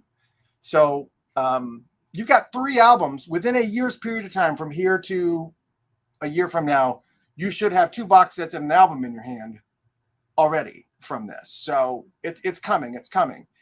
Oh, and I also asked him about the 3121 movie. And I said, is the 3121 movie going to be in that box set? And he hesitated for a second, and he just said no. So the film will not be included. He said there's a lot of good footage there, but nothing that is really finished in a finished enough state to make it something that will be a really valuable addition to the box set. He said, I imagine that they'll find something to do with that for sure. But if you put it in the box set in its current state, it'd probably draw more ire than anything else. It's just, you guys know how you guys are. Would have loved to see the 3120 movie. I know they were doing a lot of recording, and we've seen all those little clips and stuff, but apparently everything that was there, maybe it can be like an outtakes thing or something that they maybe do consider putting on there as they get closer to it and go, yeah, maybe we can do it. But as it stands right now, no. So there you go. So once more to kind of recap, within a year's period of time, you're going to get 2 box sets and a timeless album of all unreleased music. So okay. Yeah. So this is what you're getting. And this is, I asked you guys to ask me the questions that you wanted me to ask him, and I asked him the questions. You guys asked me about the music that was coming. I asked him. You asked him about the volume of music. Why is it so slow? I asked him. You asked him about the 3120 movie. I asked him. So if you asked me to ask him something, I did. And hopefully you guys got some of the, this keeps coming up too. I don't know how to pronounce that. Nephilia Noir, I guess. Londell wants us to hear the music when we're dead. All right, listen, okay. Let me get into this vault thing because I don't want to go further down the rabbit hole because I'm going to tap into that in just a second. I think I did a pretty good job. Anyways, back to the panel. The panel was Londa McMillan, Charles L. Spicer, Johnny Nelson, which is Prince's nephew, and then Donna Greco and Dominic Pete from Primary Wave. So those are the people that were in that room. In the panel, again, the panel is supposed to be the vault the next 10 years. Wasn't talking about the last 10 years. It's supposed to be the vault the next 10 years. And instead of getting those types of answers that I think everybody wanted to hear or would have wanted to hear, the audience pretty much utilized that opportunity to kind of, lambaste them on a variety of different topics. Like, why isn't this happening? I can't believe you're doing this. And how can you release this? Tick, tick, bang. We've heard that already. And so they spent more time on their heels responding and defending themselves against a lot of what people are saying and not really being able to deliver and get the information out that we all were there to hear. So it was a little bit frustrating on that regard. But again, that's kind of, if I saw that was happening and I wasn't getting the answers that I wanted to be able to get in there and fill in the blanks for you guys. They were asked random questions and they answered them as they came, but the panel was basically done to kind of give everybody a little bit more transparency and just also, as you were saying, to kind of understand the process of what it takes to release an album, because there's so much involved in the album process. Here are some bullet points from that vault.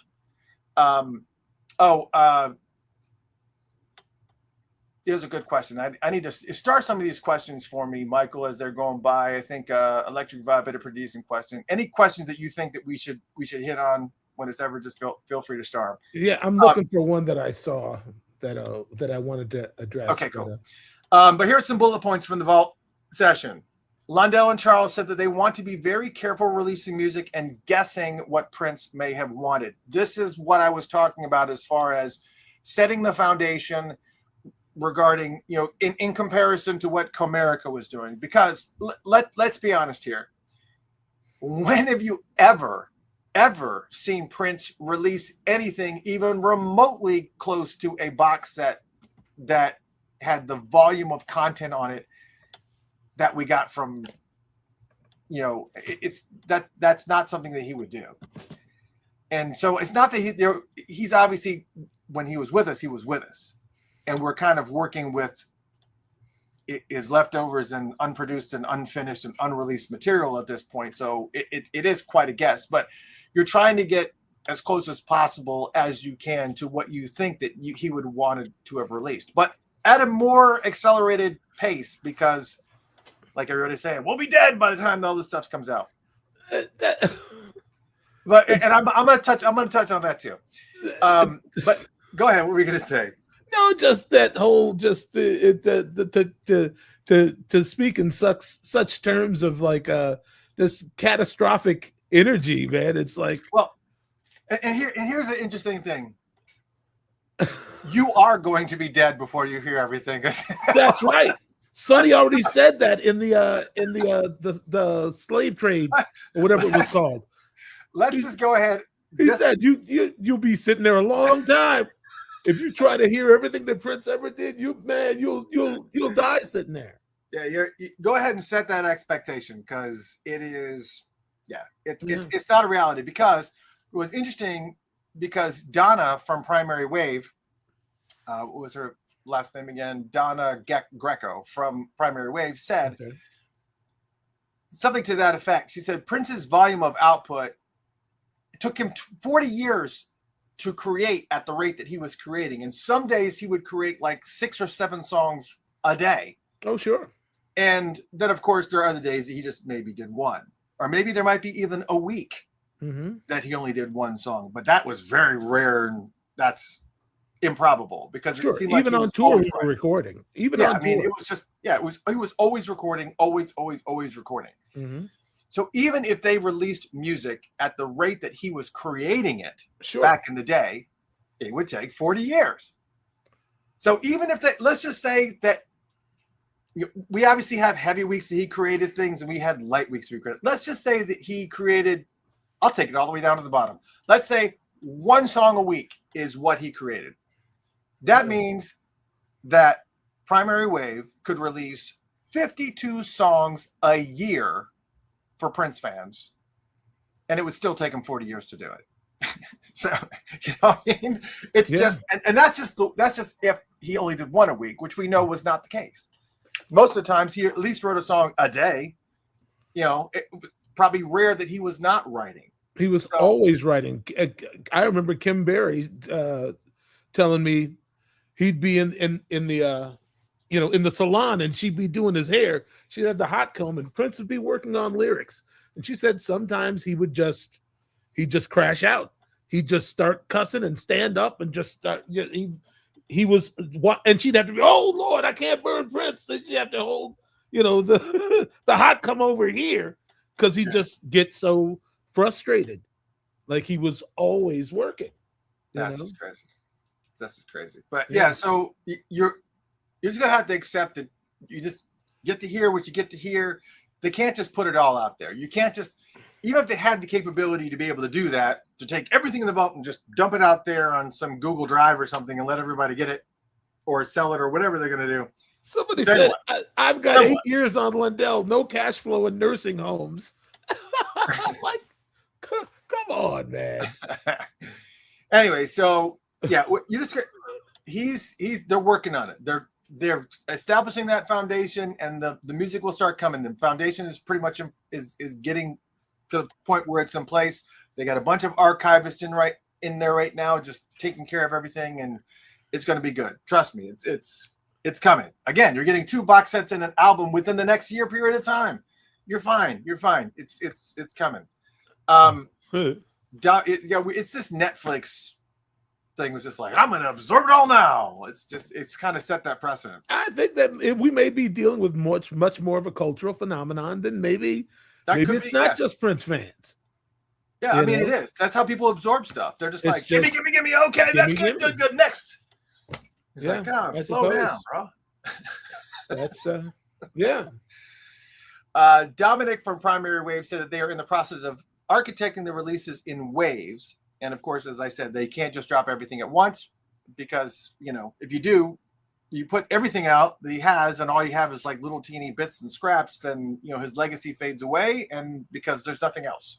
But I don't think it's very improbable that you're ever going to get to that point because, no joke, they could probably do this same exact scenario where they release 2 box sets and an album every single year and still be able to go for 40 years because there's so much there between the concert recordings and the videos and everything that's out there of, you know, not just that, but the variations of songs. And it's mind-boggling. It's simply mind-boggling. Londell expounded on the legal perspective, sharing that it's not just about releasing it.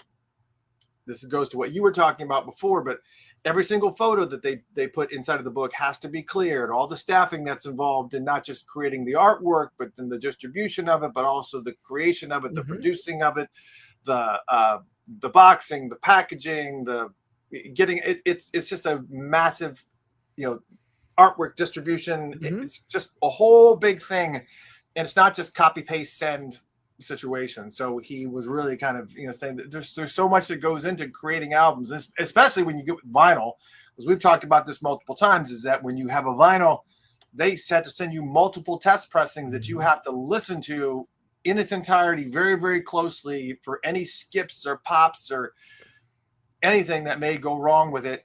And then that can be like 6 or 7 times that has to happen, and it's not good. You got to scrap it, and they got to do it all over again, and it's like it's not fun. And Charles says that he appreciates everyone's passion, but that just because it's in the vault doesn't mean that it's done. Everything has to be touched, and that kind of goes a little bit to what Donna from Primary Wave made a comment regarding, expanded on that, and I'll expand on that in a second.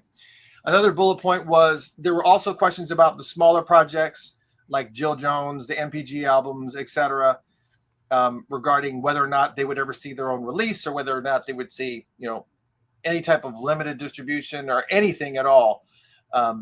And Dominic from Dominic, what was his name? Dominic, I'm trying to remember his last name. I got to scroll back up for it.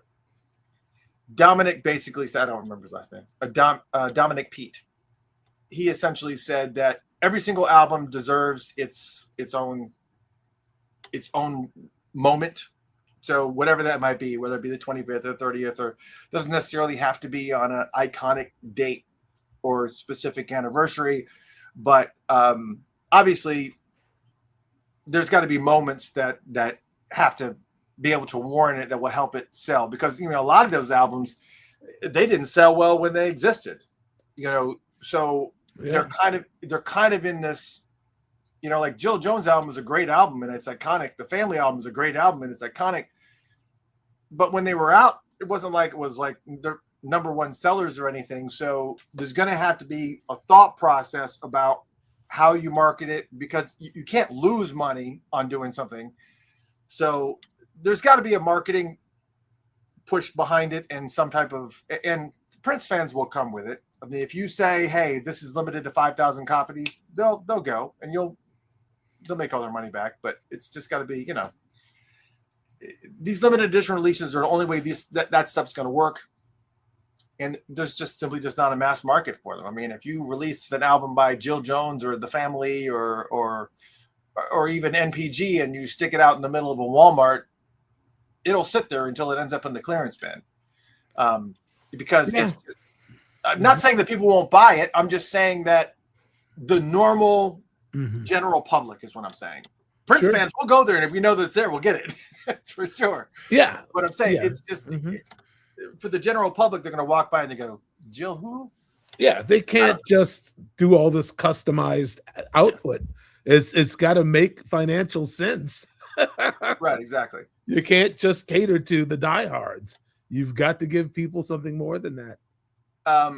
And so as far as the vault session was, because there's some other vault session things, but this was also another swipe from the Star Tribune from a guy named Neil Justin. You always got to be careful of those two first name dudes. He apparently was present at that vault meeting somehow from Star Tribune. Somehow you buy your way in, I guess. They did sell single day tickets to this. And he had an article called Prince Superfans Go Crazy for More Treasures from the Vault. And then he erroneously said in this article, there was some slight grumbling from time to time, which Prince's attorney, Londell McMillan, treated as if they were hurling insults at his mother. I'm not scared of y'all, he said after someone made a perfectly respectable request. Okay. And somebody took that clip that he put in that newspaper thing and ran with it. Ran with it on X, ran with it on fake, on LondellBashing.com, whatever. They went nuts. That's not a website, by the way. I was gonna say, really? They got that? That's not a website. Probably will be now. But you better go ahead and make it right now. I'm gonna go ahead and take it and protect it. Get that domain name, brother. Someone's gonna buy that and start some stuff. Anyways, you don't want to do that. If anybody's thinking about doing that, please don't do that. There's a thing called defamation that it's gonna take you down a path you don't want to go down. And he's a lawyer, so he knows. Yes, he knows when he's being defamed. All right. First off, again, that last part, Londell McMillan treated as if they were hurling insults at his mother.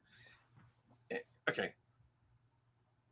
I'd be the first to call out something like that, but you also can't be telling lies or mistruths. This was a complete mischaracterization of what happened. That's not what happened.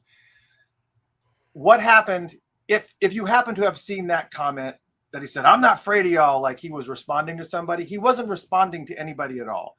Londell was talking about the labels in the room. There was people from WMG, from Sony, and other distribution partners who just don't speak to fans. They don't want to talk to fans. They don't have any desire to talk to fans because, like I said, y'all know how you are. And he said, and there was a guy that was in the back of the room from Sony, and he said, "Oh, it's so and so from Sony," and he stood up. And then he sat back down really, really quick. And he goes, "You see how quick he sat down? It's because they're scared of y'all. They're scared of you." And then he said, "I'm not scared of you." He wasn't responding to anybody's question. It wasn't anything like that. Nobody said something that was like an insult hurled at him about his mother. It was just a complete. When I read that, I was like, "What meeting was he in?" So again. That's one of the reasons why I wanted to read some of that negative stuff that I was seeing, because I was in the room and that's not what happened. Because basically what he was saying was, I'm not scared of you, meaning I'm not going to run from you. I'm accessible to you. He's not going to go out and address every single whiner that's on the internet and that's making some silly, uninformed commentary. He's essentially saying, I'm here. I'm willing to talk about stuff, but I'm not going to engage in ridiculous conversation. It's just, you can't go to, he mentioned the fact that you can't go to a head of a major company and just complain about something or, have him listen to you and he makes himself accessible. And that's all that he was getting at. And so it's yet another inaccurate quote in Star Tribute aimed at the estate. And you guys know that I have my own issues, but if someone is saying something that is legit not true, it needs to be corrected. That's just all there is to it, because someone screen captured that art portion of the article and then posted it on Twitter. It's like, can you believe Londell? I can't believe this. And then they kind of he was referring to them as thumb thugs, as I think is what he referred to them as. Thumb thugs. Let's go back to the bullet points. The bullet points, Donna talked about there being well over 1 million assets. She said, and there are also 900,000 photos in there alone. 900,000 photos in there alone, just photos. So that's why they had to hire more archivists to go kind of through everything, and they did. So And she also spoke about the state of some of those assets. That's what I was referring to before, when some of these things are so badly degraded that you put them on the machine to record them, you put them on the system, and it's gotta, you better capture it, because as it kind of goes through the reel, it may just start falling apart. You got like one shot to be able to capture things sometimes.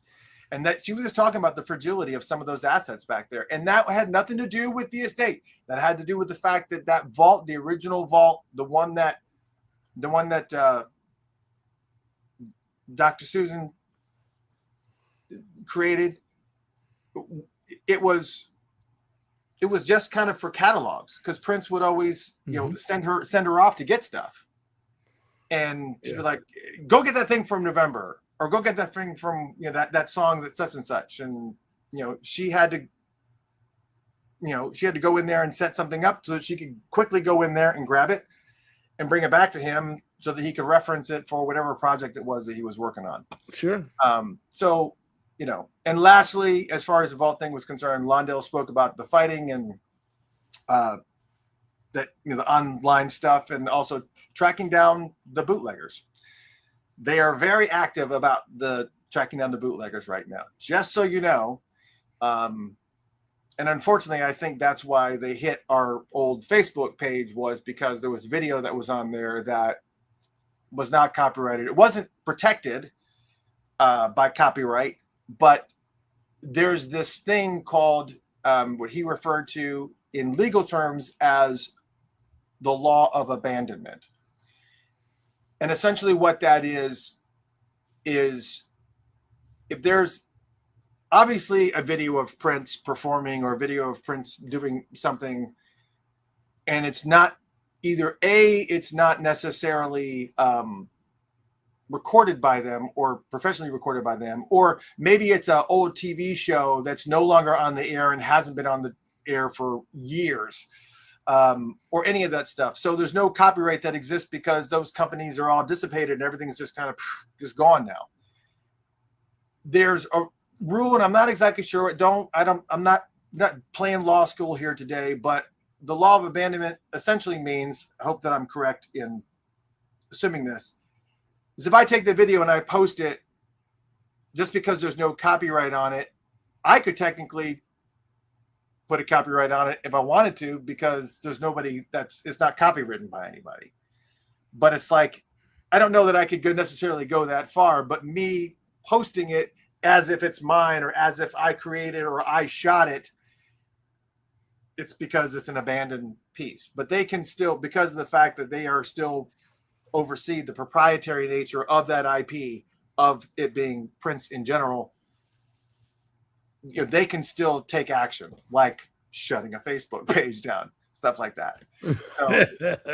So I think, you have a little bit of all those things. And so again, that was pretty much the vault session. I was hoping to hear more about the next 10 years, but unfortunately, the way the audience Q&A kind of went, it was steering things down, minus Casey Rain's question about the smaller releases. They really didn't talk much about it. And even that wasn't anything definitive. It was just, it didn't even say that was going to happen in the next 10 years. It said, yes, it deserves to see a release. Next. It was like that, Yes, I agree with you. Yes, it should see the light of day. Yes, next. I agree. It should be released. Next question. It's like, well, that was an easy way out. Next up was in the same room. This is at the Hyatt Regency, by the way, was the panel for Morris Day. And so Morris came out and did his thing. It was moderated by Reg Chapman. Before the interview even started, Londell, Charles, and Johnny presented him with the Legacy Award. And again, just to kind of, for the sake of time, I'll just kind of do a couple of bullet points. Unfortunately, Morris Morris does like to answer questions. If he'll answer whatever you ask him, but a lot of the questions that people were asking him were questions that he has answered 100,000 times. And then on top of that, he has a book out that also talks about that as well. Not that you expect everybody to read your book just because you've released a book, but if you've seen any of his previous interviews, I think people sometimes ask questions because they want to hear the stories again. It's just like a good story. It's like, I want to hear a story again. Like somebody tried to goad him into telling that food fight story again. And for those who don't know what the food fight story is, just look it up. It's already out there 100 times. So, so there was a lot of that. But for some of the bullet points, he talked about the fact that, Reg asked him how he met Prince, and he said, I used to see Prince and Tyka playing with their dog, who was some poodle mix, out in the yard. And he said, they would see them. He would see them out there all the time, and it was the nicest house on the block. And he said that like a couple of times. It was the nicest house on the block. And I thought that was unusual because I think there's always been this. I don't know. You just want to feel like he's come from the gutter, type of thing. Sure. Yeah, I know what you mean. Like he lived in the nicest house on the block. Yeah. It was. Yeah, I was born the son of a sharecropper. Like people like to dramatize, man. We had 5 brothers and sisters, and they were all we all shared the same room. Exactly. We shared a piece of macaroni. And that was breakfast. But he also said, sorry. Other bullet points, he said Prince had already written 100 songs in a spiral notebook by the time he was 15. That's crazy. Morris said he'd only agreed to be the lead singer of the time so that Jelly Bean would have something to do. He really just wanted to play drums. Obviously, the legend is that not legend, the story is. It's legendary because of the story. But Alexander O'Neill used to sing for the time, which was Flight Time at the time, wasn't it? Yeah. No, it was the time. But he wanted, when Prince was like, all right, let's get something going, and they was trying to establish the band, Alexander O'Neill was saying, well, okay, I need a car. I need this much money. Yeah, at the old Perkins up on Riverside. I know that place. I went to college over off Riverside. I went to Augsburg Lutheran College, and that Perkins was there, man. And that Perkins was a crazy Perkins. I know exactly where all that happened. So, anyways, he wanted Jelly Bean. Morris wanted Jelly Bean to be a part of the project. And when Alexander O'Neill kind of talked himself out of the thing, and Prince was trying to get Morris to sing, and Morris was like, I just want to drum. But he was like, but if I do sing, which I don't mind, I just prefer to be a drummer, then Jelly Bean can have something to do. So he stepped up in front of the mic, and Jelly Bean on the drum, and history's made. And it was a really weird moment because he was talking just about Prince in general, and he's talking about how he thinks about Prince all the time. And as soon as he said it, the lights went out in the ballroom. Like, not like all of them. Like there were still like a couple like on the perimeter, not like there were like fire lights. They didn't go chunk. It was just like that section of the lights just dimmed out. It was a pretty weird moment for sure. Sure. He also talked about, another bullet was also talked about Prince's work ethic, and he was just like, I just couldn't do. I can't even wrap my head around that work ethic. It's just, he goes, I would want to take it easy. He said I would be at the grocery store just picking something up, and Prince would come into the grocery store and see me, and what are you doing? And always would be like, oh Lord, I just want to go home and make a TV dinner, or go home and just sit and do nothing. And now I'm going to be in the studio until 3 a.m. Listen, man, you don't know how many times I was leaving Paisley after like however long. My driver would be driving me home, and I'd only get as far as like the McDonald's, and I'd get paged right back to work, and I'd be like, man, just pull through here. Just give me it. I'd wolf down a Big Mac and go right back to work. Man, many times. Yeah, he's Yeah. just that guy. I was trying to. I just realized there was a bunch of commentary on Instagram too. So I apologize. I have to switch over to see that tab because the Instagram comments, for whatever reason, don't pull over to Okay. to. Well, what are they saying? Are they asking stuff? No, I mean, this is variety, just commentary and whatnot of people just saying how much they appreciate the show and asking questions about the documentary, which I think somebody else asked about a documentary here. Yeah. Asked about the state of that documentary. Unfortunately, that is a question I did not ask. I was told that it does not. It is in the works. They are working on it. There is a award-winning director that is working on it. It's a whole thing. So that's still in the mix. I also asked him about, also during our one-on-one, I asked about the jukebox musical because somebody asked me to ask about that. So what happened to that jukebox musical? Not the Purple Rain Broadway play, but there's a jukebox musical, and he said that is still in the works.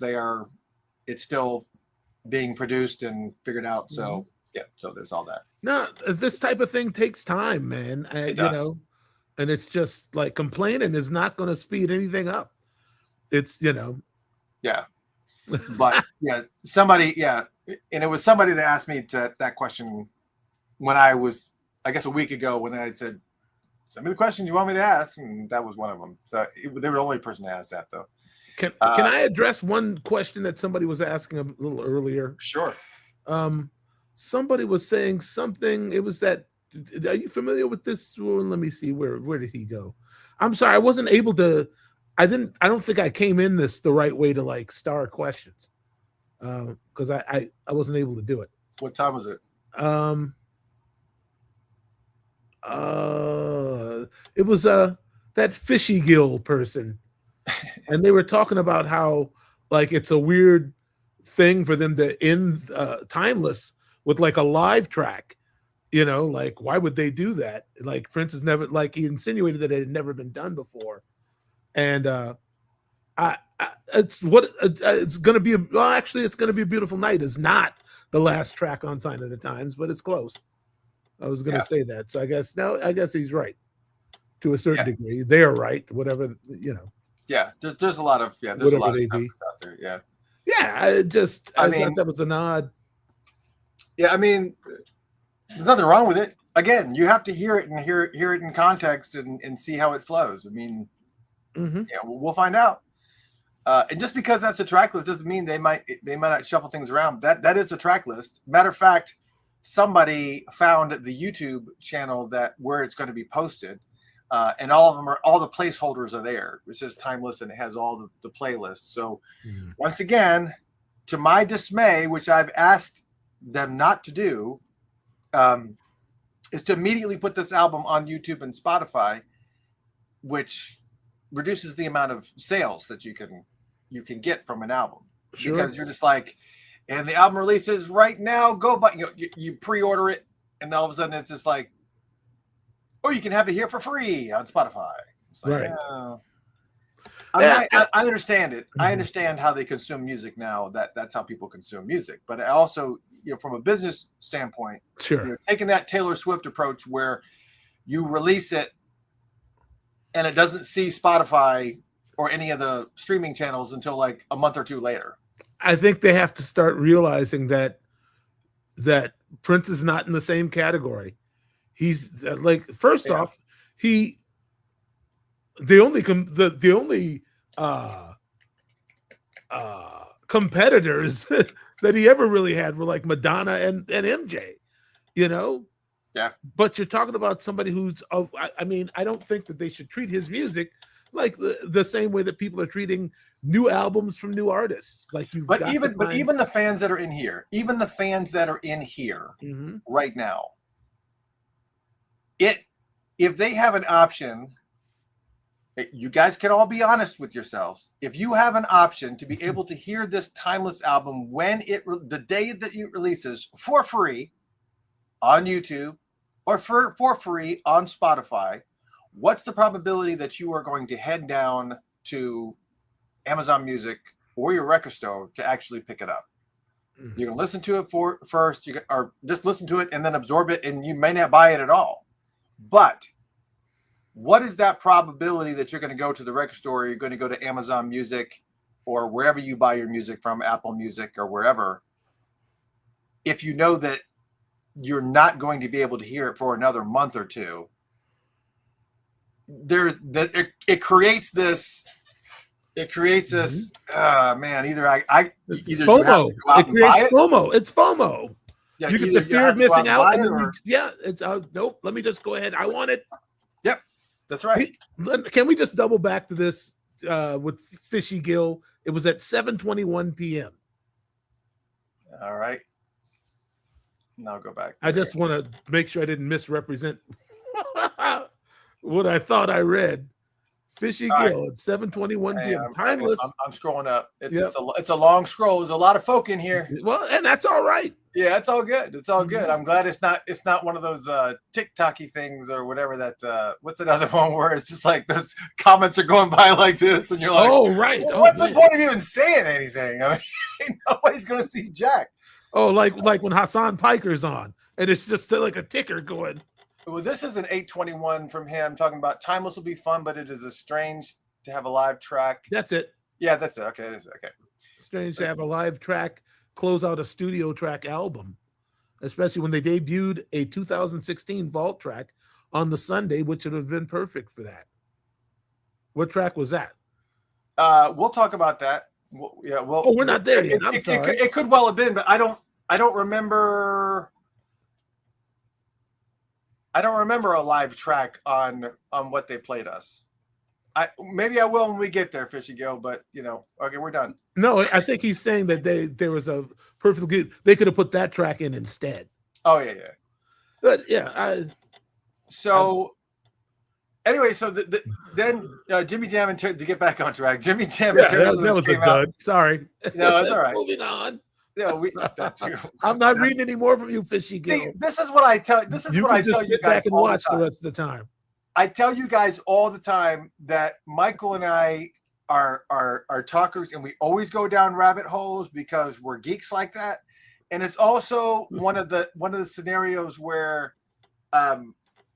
it's a live show, because if I took this show and sat down and edited it out, I probably would edit out huge chunks of things for sure. But this is a live show. There's no net. There's no going back on anything you say. It's right here, right in your face. These graphics were pre-created. But I try to have everything ready so that it's an entertaining show right out of the gate without all the editing and post stuff. So, you're going to have rabbit holes, and welcome to Funkatopia. Yeah, I mean, in the interest of being diplomatic, like we can't ignore, but it's right. Hard to say, Yeah, exactly. Yeah, and that's part of it too, because in a live show, you have questions that are happening right now, and this just goes to show we're watching, we're paying attention. Sure. Okay. And at least they know it's live and not Memorex. I'm good with that. That's right. There are lulls. That's right. The last couple of bullets from Morris's performance were he said that the album Last Call, he regrets calling it his last album.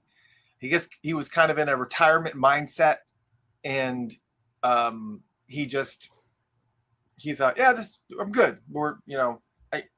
I'm done. I don't have to do anymore. Mm-hmm. And then when he started to get I guess a couple months into supporting the album and just kind of being out there and continue to perform, he was just like, I don't know why I thought it may have been a good idea to stop performing or stop doing what I love to do. It just doesn't make any sense. So I guess that being said, he seemed to insinuate that there may be some more music from Morris Day coming, which we're all about that. Bring it. It's good. That Last Call album was not a bad album. It was actually pretty good. But I mean, it's got to be difficult doing releases in outside of the Purple Circle, because there's some harsh critics out there that keep comparing everybody that was in that realm to what he did. It's like, can I do my own thing?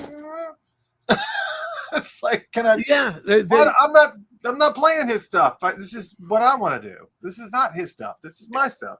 yeah, and as a matter of fact, I mean, it's like, how do they really expect this thing to keep on living if it's all based on what's already been done? Like the Minneapolis sound has to move forward. It's got to advance. More people got to start recording and putting music out. Yeah. You know. So at the end of this, Jimmy Jam and Terry Lewis did come out, and they just kind of showed love for Prince. But then Jimmy Jam and Terry Lewis had their own session after we took a quick break. And Reg Chapman moderated again. I love Reg. There were a lot of bullets. There were a lot of bullet points for them. It's so cool having them in the mix because they have so many stories, dude. So many stories. Oh yeah, absolutely. Here are some bullet points. Mm-hmm. When they were performing live at the Grammy Awards, Prince contacted them and said, I guess they were doing a time thing or whatever. They came out. This is when he was heading up. I think he's still one of the heads of the Grammys, right? I believe so. Yeah, but Prince contacted him and said, "You're not going to use Pro Tools, are you?" And he was like, "No." And he explained that when a band plays at the Grammys, they label the performer's track. If they're going to be singing to a track, or if it's track/live, then part of it's a track and part of it's live. But if it's labeled live/live, that means everything is live. There's nothing that's played from a track. Everything is live all the way live. And he said that when they did that Grammy performance and the producers saw live, they were like, "You're doing all this live?" Like, yeah, we're doing live. They were the only ones out of all the performances on the Grammys that year that did it live. Not even Bruno Mars did it without having some type of track support. Yeah. There's a lot of that. I'll say this. Yeah. I really got to be fast friends with Robert Cubby Colby over the last couple of years. Like Cubby started out as Prince's monitor engineer, I believe, on like maybe the 1999 tour. And after the Purple Rain tour, Cubby became Prince's front of house guy. I think probably straight through like Love Sexy, maybe. Mm. And Cubby went on to he did all sorts of television. I mean, he's still sought after and in demand, but I remember having a conversation with him and he's like, everybody is using backing tracks now. It's just not the same game at all, you know? Yeah. It's really, people use a lot of reinforcement. Yeah. I'm going to have to kind of barrel through this because I just looked at the time and it's just like, man, we've already been going. We're going to have part 2 this thing next week, part 2. No, not necessarily. I don't know if that's necessary. I mean, if we had to, we could do it tomorrow night. But I know that there's some things that I'm just trying to like think about what would be really kind of important. Obviously, some other bullet points on the Jimmy Jam and Terry Lewis thing. Here's an interesting point: is when Jesse Johnson walked away from the time when they were doing Condensate, and Jesse Johnson was very, very public about, I'm not, they're not touring. They're not doing what they need to be doing. I need to make some money, and that's when he went on tour with D'Angelo. I saw the show at the State Theater here in Minneapolis. Yeah, and he was just frustrated that they were touring because they had this new album out and they weren't going out to support it and kind of do their thing. Sure. But when Jesse Johnson walked away from the time during that period, Jimmy Jam said that Prince actually offered to play guitar on tour for them if they wanted him to. That would have been hot. Would have been ridiculous. That would have been incredible. Yeah, that would have been mind-boggling for sure. I'm just trying to think if there's anything else in here. Just talking about basically they did 6 hours of hand claps on DMSR. They were talking about one of the most memorable times you've had in the studio with Prince, and he said the 6 hours of hand claps that we had to do for DMSR. Yeah, because that's what, 8 minutes. Yeah, so he they just literally had to do layers of them clapping like the whole entire. This is crazy. That's crazy. I always thought that was just the Lynn clap, but if that's a bunch of dudes tracked over and over, wow. Yeah, he said it was ridiculous. And then whenever they would perform live, he would ask Terry Lewis, so what are you going to do there? And Terry Lewis would say, well, I think I'm going to do this. And Prince would say to him, choices, Terry Lewis, choices. And that would be something that he would say off and on, is like, if you're making a bad decision, he would always say, choices, Terry Lewis, choices. He always said he would always call him by his full name. They said Prince would walk around with a bag of Doritos and would only eat like one or two of them, and then he wouldn't eat anymore. He would just eat, and Terry said, I've never seen him eat a full meal, like, ever. And they obviously reflected on Jelly being a little bit. So there was a lot of that.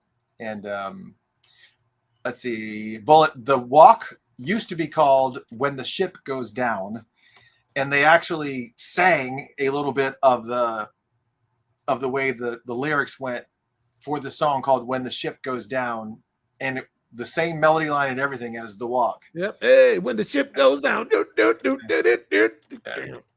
can hear it. And then somebody asked, will there be an Original Six reunion? And they said, if they ever get into the Rock and Roll Hall of Fame, it'd be appropriate. That would be the time to get appropriate. Which then takes us to, what are we on? We're still on Friday here? Yeah, we're still on Friday here. Friday night at the Armory show. So where there was the show at the Armory, which was packed full of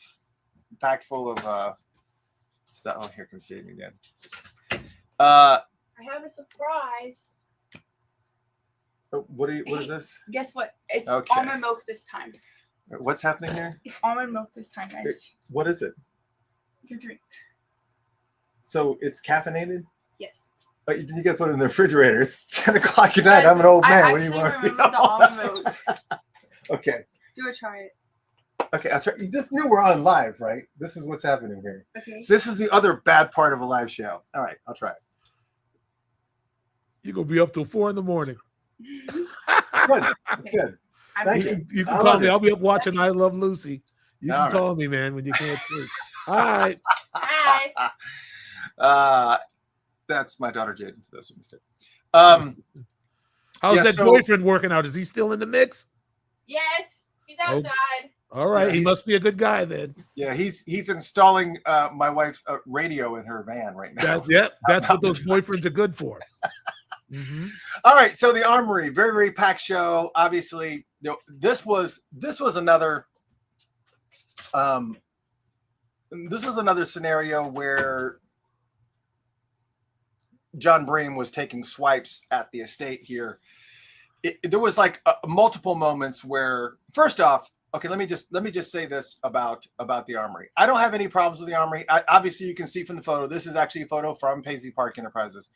I don't have any problems with, but I do have. I already said it was in Atlanta. That place was half full, Chris. Let's not give. No. I gotta say this because it really ticked me off. In Atlanta, we actually have Arthur Blank here. That he's the owner of Home Depot. One of the founders of Home Depot.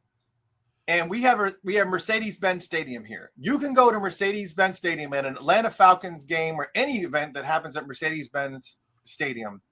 Go up and buy a $2 hot dog. Go up and buy a plastic collector's cup full of Coke, whatever, and get free refills for $5.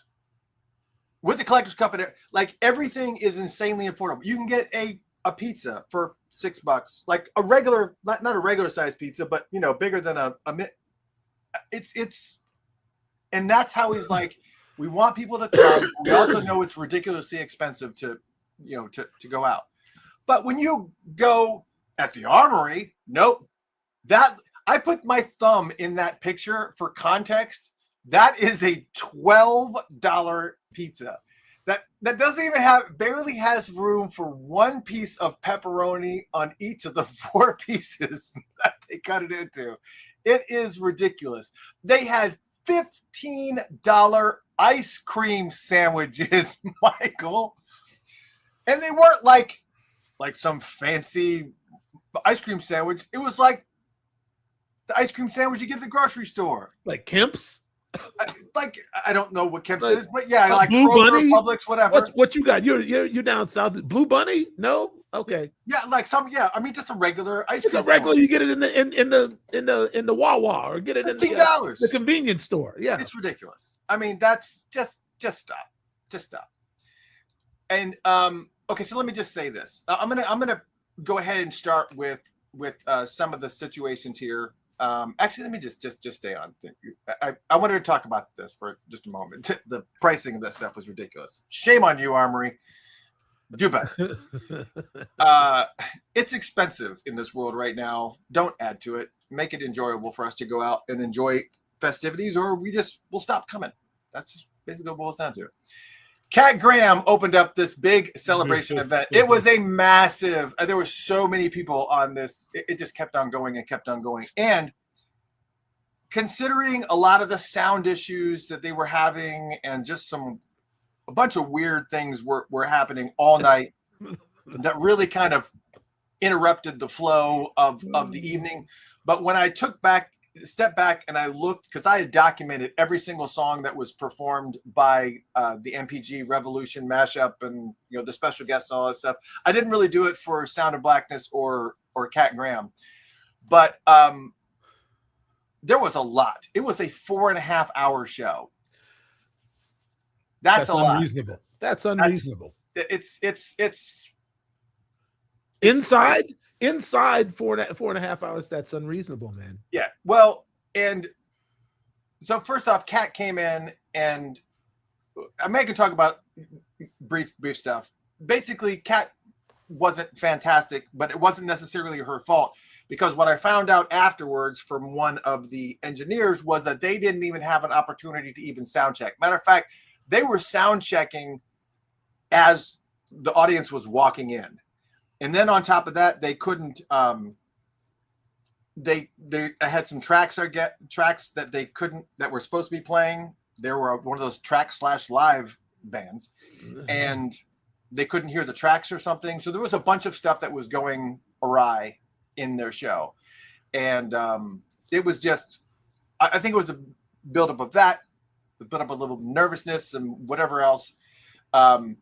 So they just had a lot going on. And then Sound of Blackness then came out. Again, these are photos from Paisley Park Enterprises. And of course, they obviously killed it, but not before they had to stand out on stage for about 5+ minutes while the sound people worked through mic issues. Oh, boy. Like literally the whole band is standing out there doing check. No, I don't have anything. There is no excuse for that. It was no joke. I mean, Mm-mm. it was like 5 minutes of that. And they finally just said, all right, we're just go. And then on top of that, there was a mic hum. Maybe I was the only one to notice it. Please, somebody in the chat room, back me up. Tell me you heard it too. But there was a mic hum, like a loose cord, like a bad connection in a cord. That was not like a bad one, but it was one. It was there. It was a hum that was like 60-70% of the show. It was there. Like once the band stopped and the song stopped, it was there. So I just wanted to kind of make sure, because once you notice something like that, you can't unnotice it. That was that.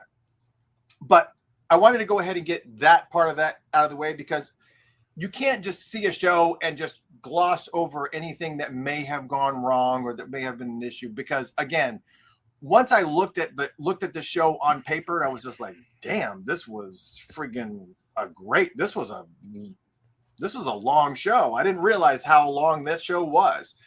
But anyways, the show consisted of, this is how the show started: Morris Hayes on keys, Queen Cora on drums, Levi Caesar, Sonny T, Kenny Holman, Greg Boyer.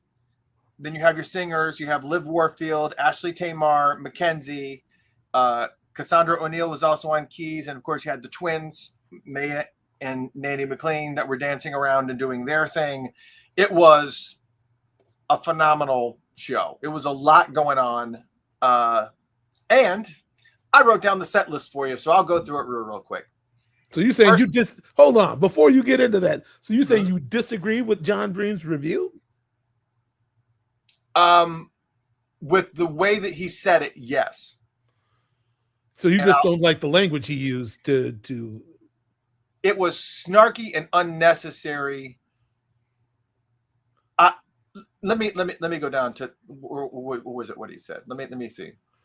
Yeah, because I see people in here saying John Bream did no lies told. He did what his job is to do, which is report what he saw and what he thought about it. All right. Well, all right.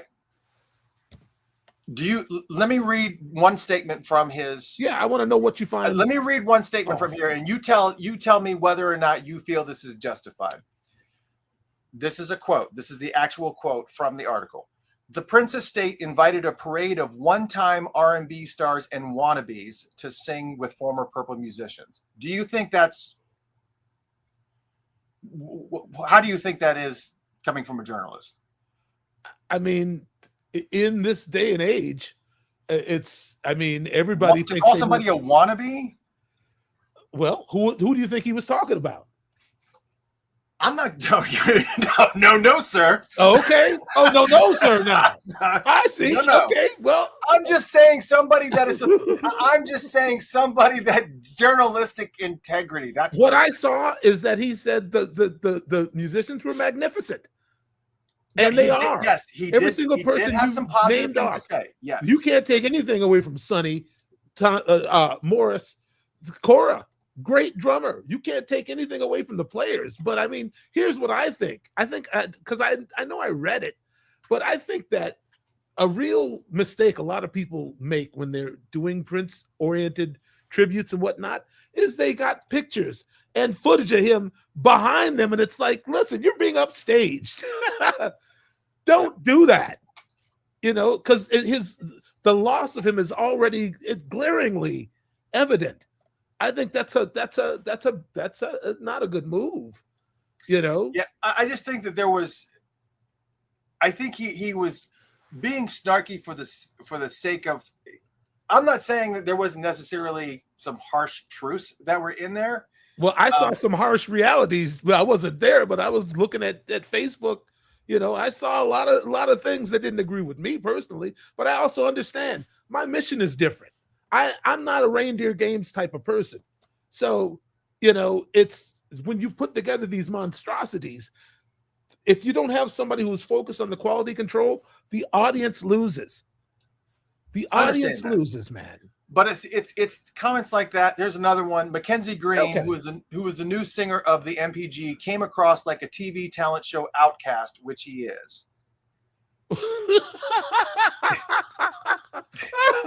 things like, what I'm saying? It's just, it doesn't have to do necessarily with being truthful, but God, what I'm saying? Listen, if you're gonna go make a spectacle of yourself, expect somebody to have something to say, man. Yeah, I know. I understand. What are we doing here? I understand that, but is it necessary to take? I know these are performers, these are artists.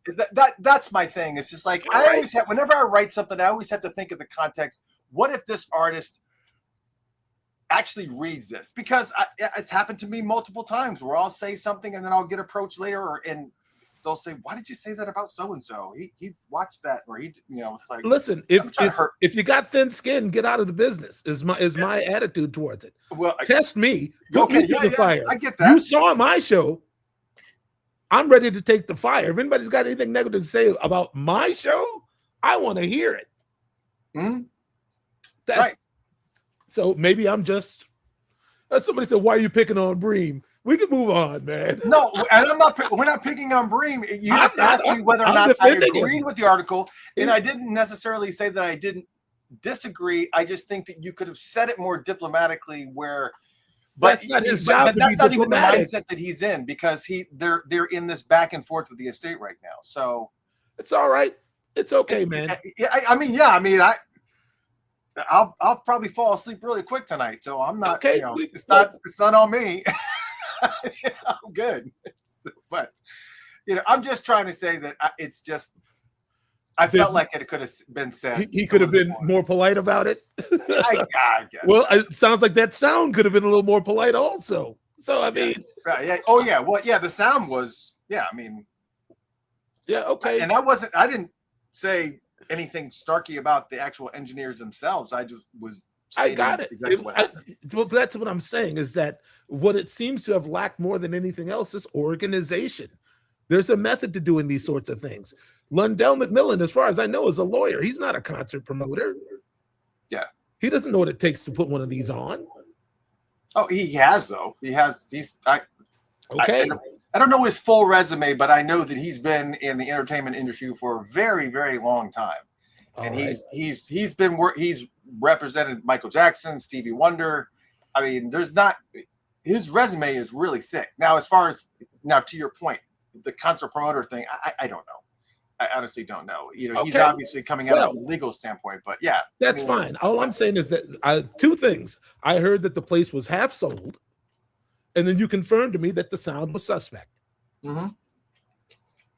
Yep. And I heard people saying that the back was empty and the top was empty. I never went up to the top. It's all right. I mean, it's attendance is attendance. You can't do anything about that. But if you got that many people in a room, they deserve to be able to hear good sound, and see a show that's well paced. I just think they bit off more than they could chew. And you don't get a second chance. Sorry? Yeah, it was a big show. It took them 4.5 hours to get from one side to the other. That's because it started late. That's what I'm saying. Yeah. It's if they're going to try to pull this off again next year, it's clear that there's it's evident that there are things they're going to need to tighten up. Yeah, that's all.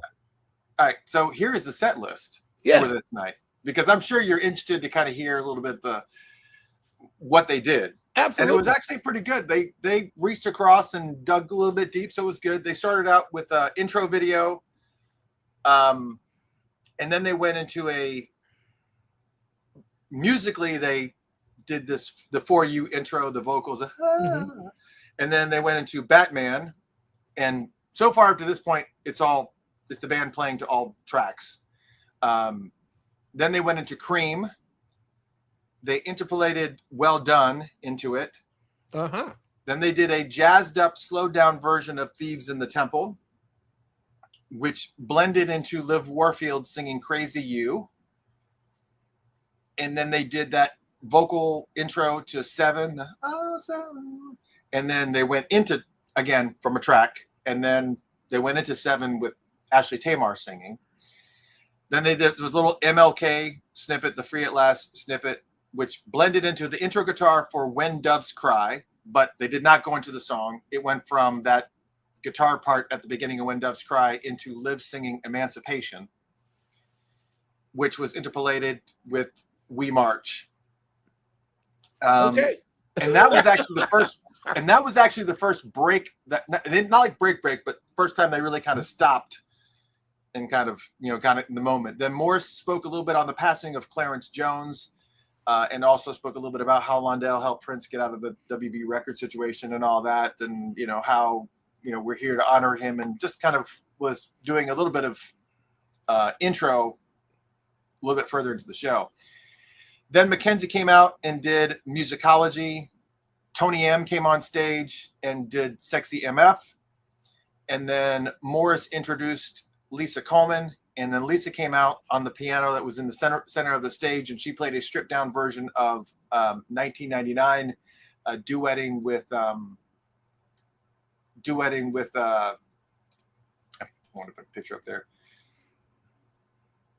Sorry, she was duetting with, I was trying to find a place here, with Mackenzie on 1999, sorry.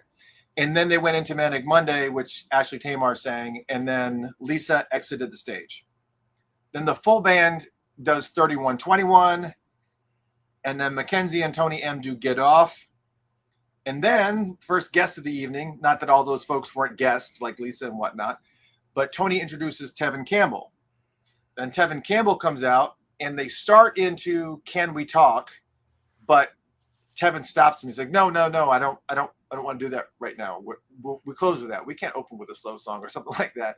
Well, Yeah. But it's his song. It's his biggest hit. But I think he wanted to save that for his exit. But it really wasn't like a bunch, because he came out and then he just did a slightly altered version of Round and Round. Okay.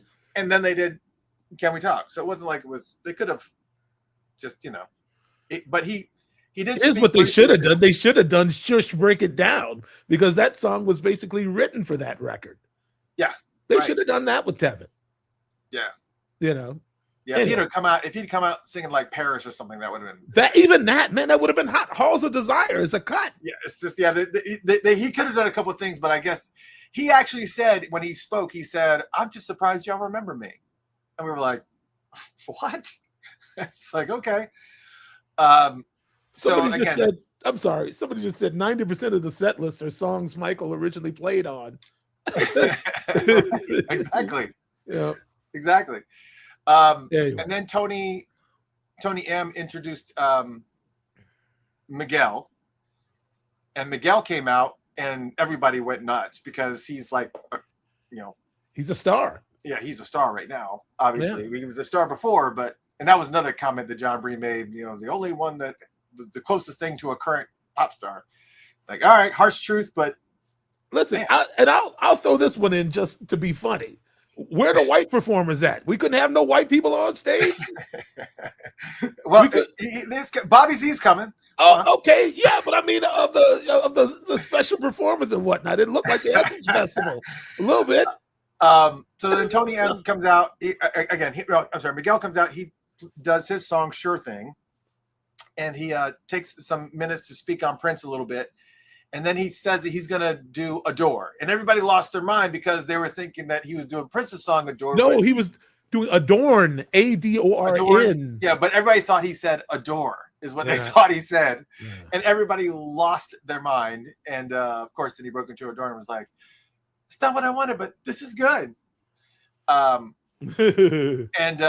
then Morris introduces remember Lisa was out there earlier, so Lisa was out there. Sure. So Bobby Z and Lisa now come out, and then Morris Hayes says on the thing, he looks down at Miguel, he gets on the mic and he says, "You ready to do one more, Mario?" He called him Mario. He called Morris Hayes Mario? No, Morris Hayes called Miguel Mario. Oh, whoa. And you can hear it smattering around the audience. Yeah, Mario, you say Mario. But then so Miguel stayed on stage and he did Little Red Corvette, awesome, and Darling Nikki. Miguel sang Darling Nikki too. Those sound appropriate for him. Yeah. So then Miguel, Bobby, and Lisa exit. And then they do a video of the Prince interview that I was talking about before, the one they did from MTV. And it was also, they had concert clips and stuff that were weaved in there as well. And for some reason, Morris Hayes thought that it was the last song, because it is pretty late at this point. I don't know what it is. It's almost midnight, I think. I don't even remember what time it was, but he starts into his farewell speech, and then you hear somebody talking off stage, and he goes, "Oh yeah. We do have another guest for you," and he brings Morris Day out. And then Morris Day, he has more than just one guest. There's more going on. So he goes, "Just forget everything I said." And then I'm paraphrasing, but that's essentially what it was. So brings Morris Day out, and Jimmy Jam and Terry Lewis also come out, but they didn't introduce them, but they just came out on the stage. And they play Get It Up, Cool, The Bird, and then Morris Day introduces Jimmy Jam and Terry Lewis, and then they do Jungle Love, and then the three of them exit. The show's still not over. Then the full band goes into Big City.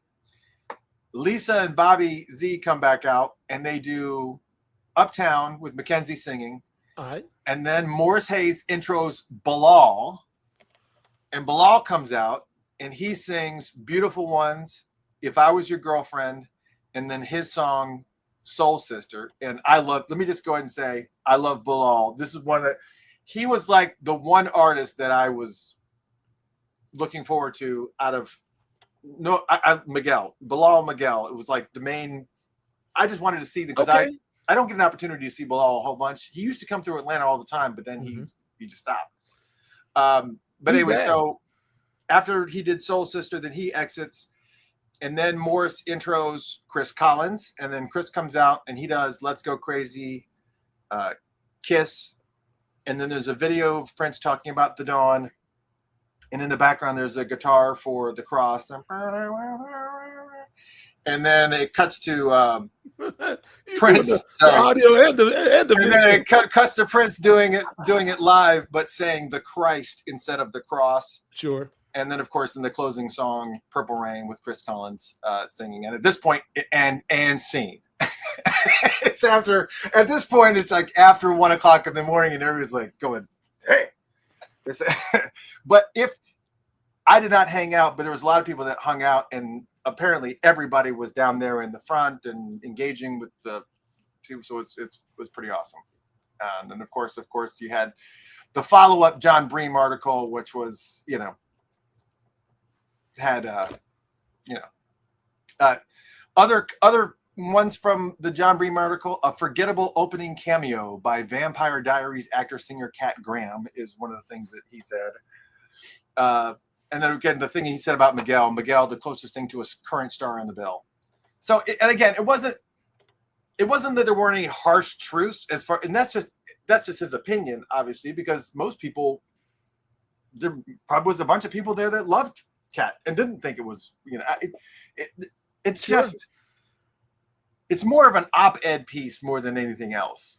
That's what it felt like. It didn't feel like he's been at it for quite a long time. Exactly. The man can say what he feels to say. Right. I mean, all about it. The only artist I never saw him criticize at all was Miles Davis. Just because you don't do that. So he's knowledgeable enough to know that, But I mean, this is a guy who professionally goes and sees shows, so it's not like he's unqualified. Oh no, absolutely not. Yeah, he's seen it all, so he knows what it looks like. I forgot to put up these shots. This is a shot of Miguel. This is the Saturday, so that's a shot of Miguel. Mm-hmm. Yeah, looking like a star. I got it. I was going to ask, did you go to the Excel Center show in 2016 when we did that? We did a tribute to Prince at the Excel Center. I did not. I don't think I went to that one. No, because this show sounds a lot like that show. Like it ran long. There were gaps in information. Certain people didn't know what time they were supposed to be on stage, so on and so forth. It sounds like the same kind of situation over again. Yeah, it does. Okay. Yeah. So then that was Friday. So then people were asking, hey, are you going to Bunkers? Because so-and-so was playing. I was like, no. I'm going. It's 1 o'clock in the morning. Yeah. It's like, nope. Yeah. Not happening. So then Saturday started out really, really great because we got to actually do Maya McLean's Awakening event where she actually, it was all of us there. I'm just out of this shot. But it was basically just a recentering event. It was just kind of just getting you back into the mold and just kind of making things kind of go smoothly. So it was actually cool. And then I went from there. That's when I had the meeting from Lundell, was in the middle of this, and then went from there to the PRN alumni event, which has nothing to do with the celebration. It just happened to be one of the events. I'm just kind of giving you insight into the schedule that I had. And the PRN alumni event was hosted at Audrey Johnson. They did it at, I can't remember the name of that place. But it was like another Mediterranean place, but it was really good food. But the way that the sound bounced off and they were kind of way back in a corner, it was really difficult to hear everything that was going on. So I wasn't able to share any stories here, but at the event was Alan Leeds, who was Prince's tour manager, but also James Brown and D'Angelo and everything else. Scotty Baldwin, the live audio engineer extraordinaire, the one that Prince actually called out on the Prince Piano and Microphone tour at Paisley Park. And so you hear that great sound, that's Scotty. Give it up for Scotty.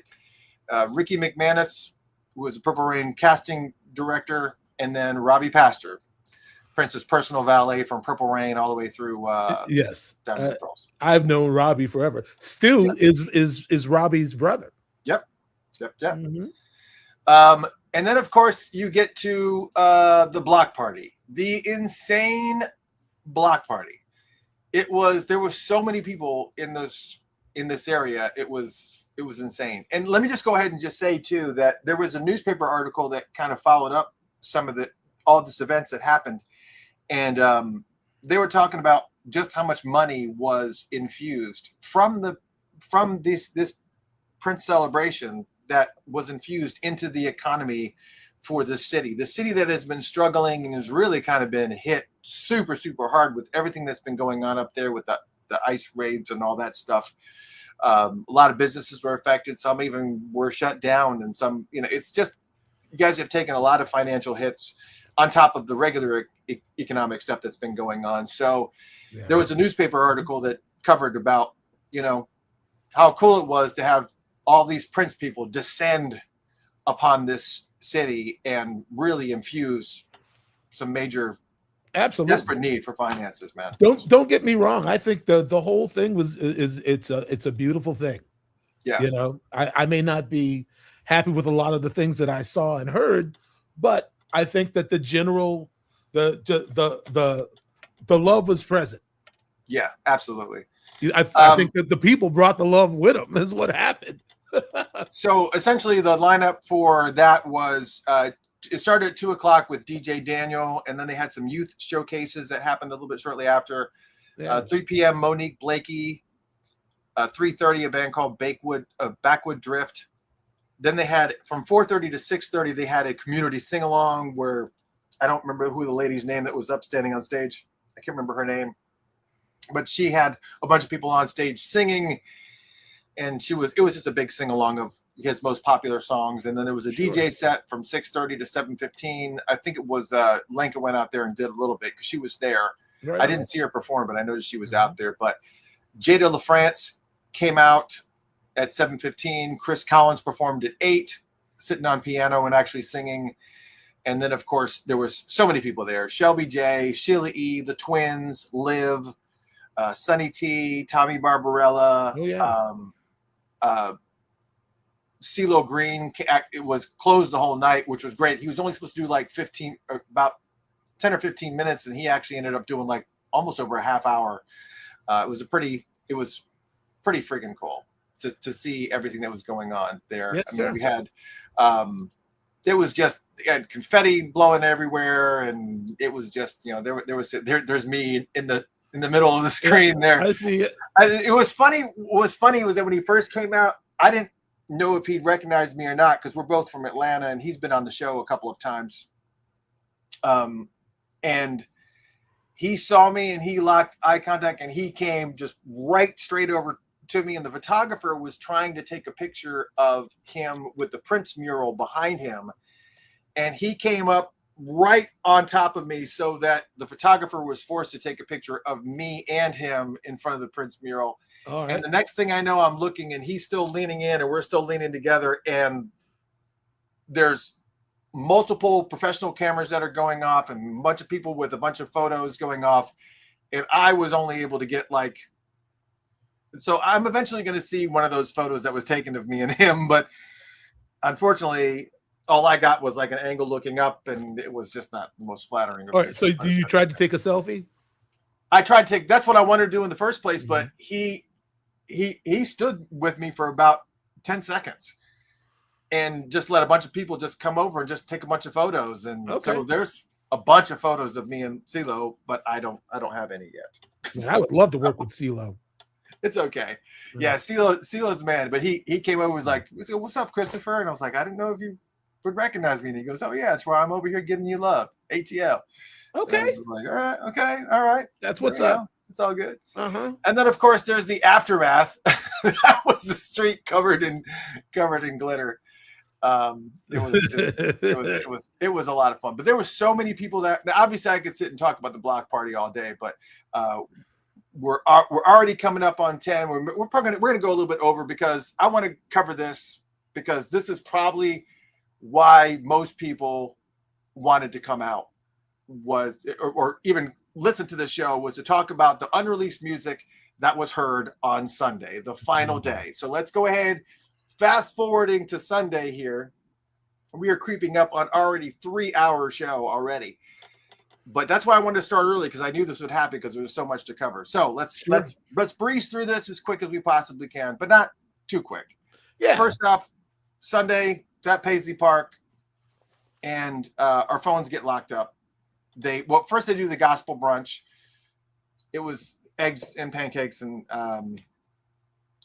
fruit, stuff like that. But they did a gospel brunch, a gospel concert with Darnell Davis and the Remnant. And I think I don't have a picture of their performance because their phones were locked up, but that is them. And are you familiar with them, Darnell Davis and the Remnant? Listen, Darnell, you've heard Corey Henry play organ, right? Of course, yes. Darnell Davis is every bit as good as Corey Henry. He is one of the baddest musicians I've ever worked with. Darnell Davis is incredible. And Remnant is bad, man. Yeah.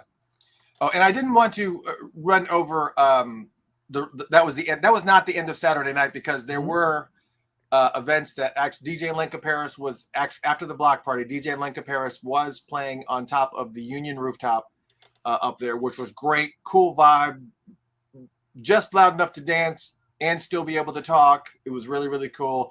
And on top of that, Purple Highs was doing an event down at the W at the Fauché with DJ Dudley D, and they were doing an event down there that was also packed and very crunk.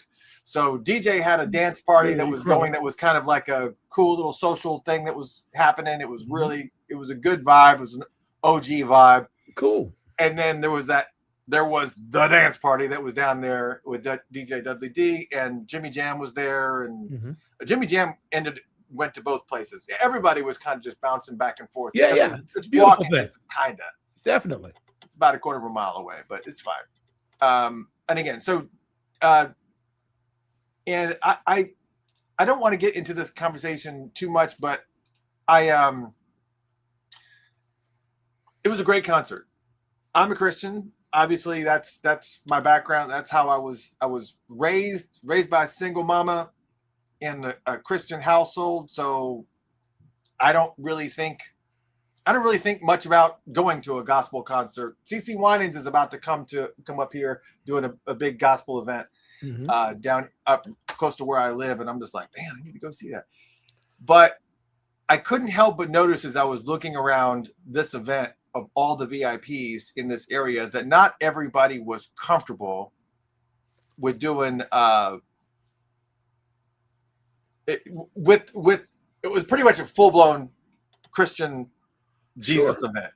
It was, and I don't push against it at all. I'm fine. But I couldn't help but notice some of the body language of a lot of folks, especially, you have people that are raising their hands and worshiping. Again, doesn't faze me at all. I'm in the Bible Belt.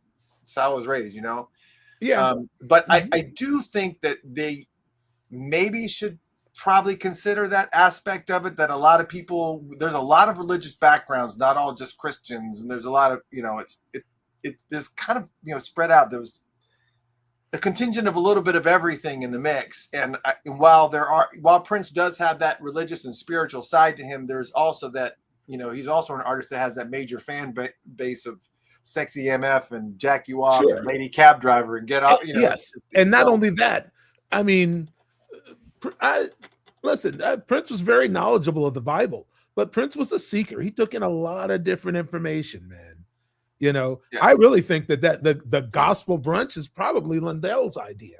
I've seen him speak openly about Jesus and gospel music, and I think he may have even said that we've been on the phone before once, and he led with that kind of vibration, like he's a Christ-centered person, and okay, all right, well, hey, that's great. But not everybody, and again, we were all kind of raised in that type of household. Not all. I'm saying that a lot of us were, and a lot of people that were, but there's some people that weren't, and are only there to hear the Prince music. They're not, because they didn't play any Prince music. They played Sure. all their materials and some. Yeah, I got it, man. So it's Yes. fine, but Mhm. not everybody has that sensibility to be able to turn that spirituality on or off. It's I'll like, tell man, you what they I- probably should be doing. Some people are conflicted by it, actually, to be honest. Yes, So, exactly. Instead of that, they should probably have just focused. Those performers probably should have been playing some of Prince's more spiritually motivated compositions. Really, that Right. would be a compromise, because at yeah, least like that even would when be the something- Steels came and did it, they made sure they incorporated Prince stuff so that That's right. that's not your thing. You're in there. Mhm. It's. But I mean, I think we've talked about, you and I have talked about this before when we were younger.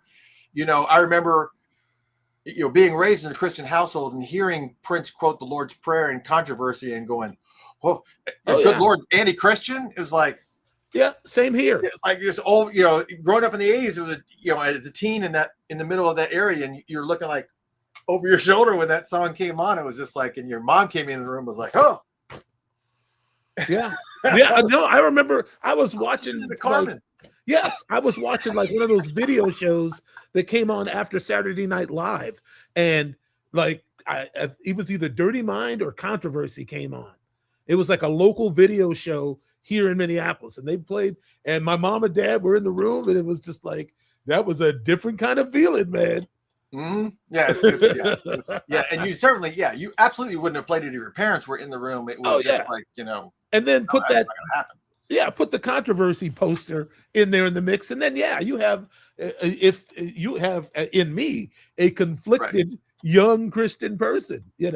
So, in your to kind of expand on what you said, I'm not saying they need to stop it, but I think they've pretty much done it every posthumous celebration that I can think of. Maybe minus one or two, but I do what you're gonna do. It's your show, but maybe be a little bit more sensitive to the VIP guests that really don't align with that religiously. I don't.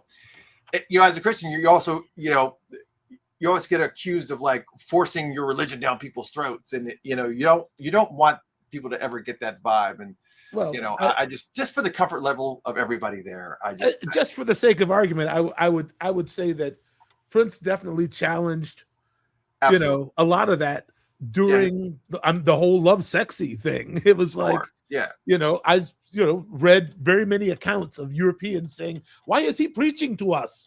I came for music. I don't want," Prince. I mean, but he was Prince. He did what he wanted to do.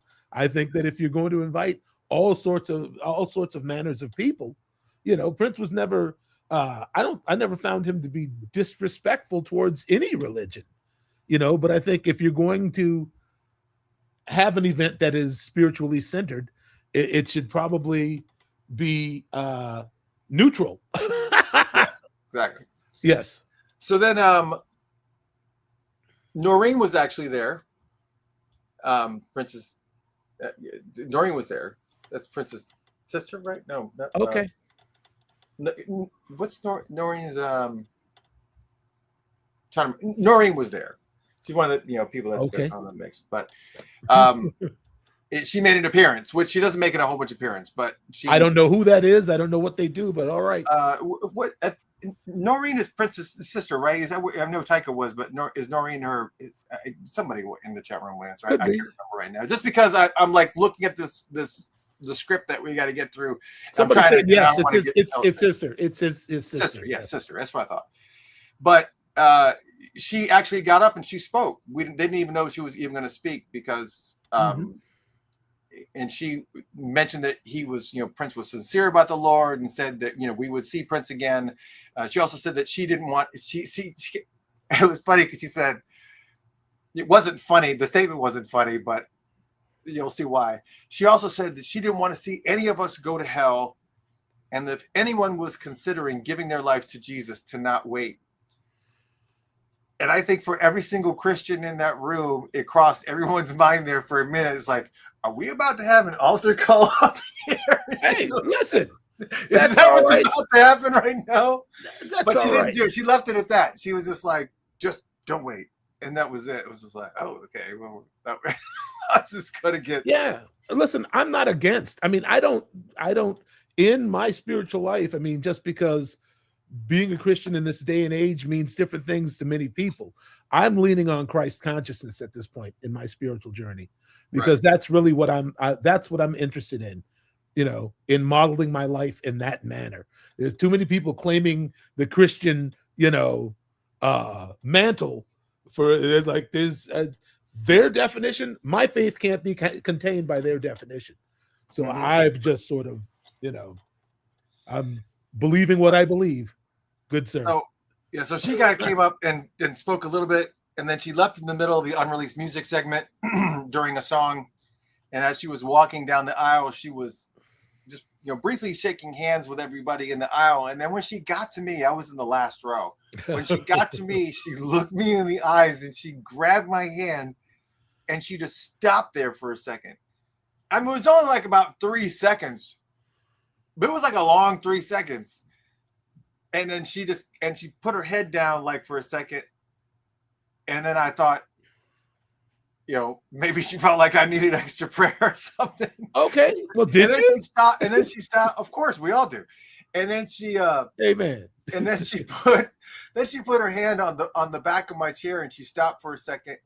And I thought, I thought maybe she's just resting, maybe she's just catching her breath. But then when she finally decided to keep walking, she literally was dancing out the rest of the way out of Paisley Park. So it was just like, all right, it wasn't a rest. It was just she gave you a little more energy. She made me feel like some kind of way. That's all right. All right. So let's get to it. This is what y'all wanted to hear. We're already fast. It's all right. Unreleased music. Let's talk about it. Unreleased music. Before I start, as you guys know, Charles Spicer is the one that is in charge of the music portion of it. That is not Londell's thing. Yes, Londell has a little bit of leeway and say whatever thing, but Charles Spicer is the one that oversees the music part of it. So I know everybody wants to attach Londell to everything, but he is technically kind of attached to a lot of things, especially from a legal perspective, because when you start dealing with music, there's a legal perspective to it where that does get involved. Yep, but music is Charles' thing. So he's getting up there dressed very dapperly. Of course, just got done with the gospel brunch and concert. And he's talking about these tracks and talked a little bit about some of the timeless stuff as well. But then he started getting to the actual tracks. And these songs that I'm about to tell you about were played in their entirety. So not just like a snippet or just like 20 seconds. He played it from the start to finish, which was pretty awesome. So normally, I've been to previous celebrations where they, just little bits or whatever, but this is cool. The first track he played was a song called Whenever. And it's a track from when he was with Grand Central. It was not a high quality recording. So I doubt that we will see this release unless it's dropped like via MPG Music Club or something similar like that. But essentially, it's a track that starts off with just some piano tinkering accented with some cymbals. Just some tinkering around the piano. You can just imagine the piano just tinkering around and somebody just occasionally just hitting the cymbals. And then it finally breaks into the track and it goes into this very kind of early 70s R&B group style vibe, Temptation-esque type of track, something you would expect to hear in that early to mid 70s, that style. Like Cloud9 and all that? Something really similar to that. Yeah. Okay. And I was writing down some of the lyrics, and of course I don't remember the exact melody, so I won't do that to you. But it's put your arms around me, I will never leave, shooby-doo. And it's just a group of people behind Prince, and I think Prince is in there a couple times, but there's also a couple other voices that I'm hearing too that aren't Prince's, so there's a little bit of that. So that's the first song that they played, a song called Whenever. It's a Grand Central track. Unfortunately, again, we probably will never hear that track outside of when we just did there because of just the quality of it. I don't see any real. It's a good track. It could have been a solid hit for sure. No doubt. Okay. The next song was another one of those types of tracks, but it was a song called Machine from 1976. 1976 as Grand Central recorded it. It's the same type of lo-fi, quality track. But the story goes that one of the first songs that Prince ever wrote was a song called Funk Machine, and it was renamed Machine later, and there was something different, but they don't know. I don't know. I don't think Prince Vault knows, anybody knows whether or not this particular song called Machine was the same, lyrically or elsewise. But it's a song called Machine. It's a very unusual track that has these hard stops of silence for like 2 seconds to be like, girl, I just can't stop. And it will like stop for like just like long enough to be uncomfortable, and then they bounce back in. And it does that like a few times, but it's more of like a pop funk type of jam. And on that recording is Prince, Andre Anderson, but he wasn't Andre Simone at the time. It was Andre Anderson at the time, and Morris Day. There was another recording of this that existed in 1973, but Chaz was on drums. Okay. But this, but we got to hear the this version we got to hear this version, which is a little bit different. The third song on the listening session was a song called I Am You from 1977. It's a disco-leaning track, and you guys will get to hear this because it's the opening track on Timeless. And so all of you will get to hear it soon. It has that same iconic synth sound that we would hear on some of the earlier Time albums.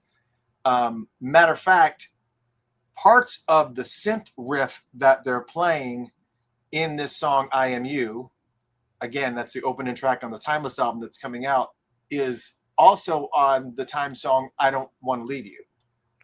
Oh, so okay. That same synth, not the full synth riff, but a pretty substantial portion of that synth riff is on the Times I Don't Want to Leave You. But so again, if you want to get a taste of what this song sounds like before it comes out on Timeless, just go to the Times album. I think that's on What Time Is It? Go to What Time Is It? That's right. And listen to I Don't Want to Leave You, and you'll be, and he did actually play this song, I Am You, live once at the Capri, which was his first solo shows in January of 1979. I think he had 2 shows in 1979, and that was the only time that he ever played that song live. So if you were lucky enough to be in that building at Capri, you got to hear it. The fourth track was a song called, Charles said it was called It's Question of You from 1985, where it's just Prince and Eric Leeds only, no vocals. But this has been out there. This one has been out there in the bootleg community under the name of 12 Keys. And 12 Keys was the title that Eric Leeds gave it because it was recorded the same day of the sessions with Eric Leeds where they did Madrid, Breathless, Slaughterhouse, You Just Can't Stop, Run Amok, High Colonic, and Mobile. Or Mobile, I think is what it is. But okay. But yeah, so Eric Leeds had actually was the one who gave the Question of You, the instrumental version of the song that wasn't Question of You yet. He called it 12 Keys, and then eventually, once lyrics were placed to it, it became Question of You at that point. So again, out of what they had played so far, up to track 4 here, this is the first one that some folks in the bootleg community had actually heard, and it's out there. I mean, it's not difficult to find, but okay. Anyways, ultimately, since many don't get to hear this, just imagine a sparse instrumental version of Question of You, no lyrics, slowed down just a bit, and just Prince on piano and Eric Leeds on sax, and you basically have what this sounds like. So Eric was playing the melody? Yeah, the same melody. Yeah, okay. Dun, dun, dun, dun, dun, but it's like slower. It's just slower. Cool. Number 5 was the groundbreaker. The fifth song that they played broke the internet because it is the piece de resistance in the bootleg community that nobody seems to have a copy of. I'm sure that if there are people that have a copy of it, they have not released it out into the world, and that was Evalsa Dog. Uh-huh. Now, Evalsa Dog, again, legendary. I don't know if you're even familiar with the song, maybe, because I never know what possibility of you may have heard a track or may have not heard a track or may have been involved in and didn't end up on the final version of whatever. But Evalsa Dog basically is just Prince and there's a lot of different clips, and it's a very bouncy Camille-like track, but it's even, the vocal is even higher than Camille.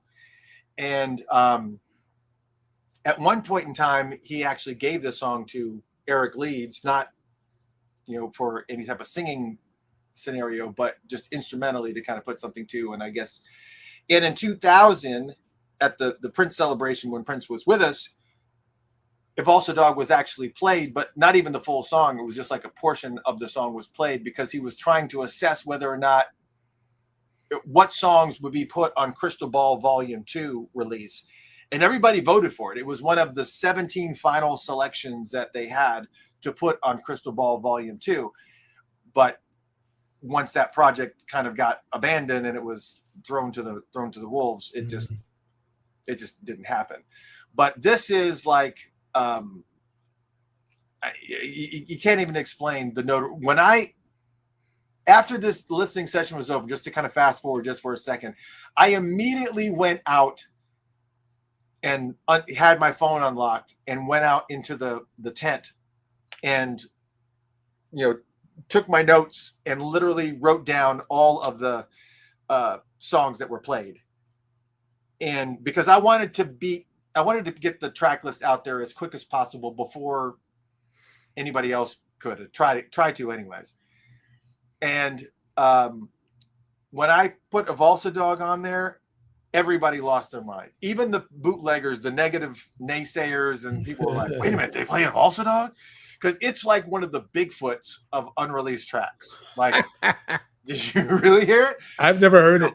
Yeah, so the fact that they played it in its entirety this year and remastered it at that is incredible. So it was definitely one of the highlights of the evening for sure.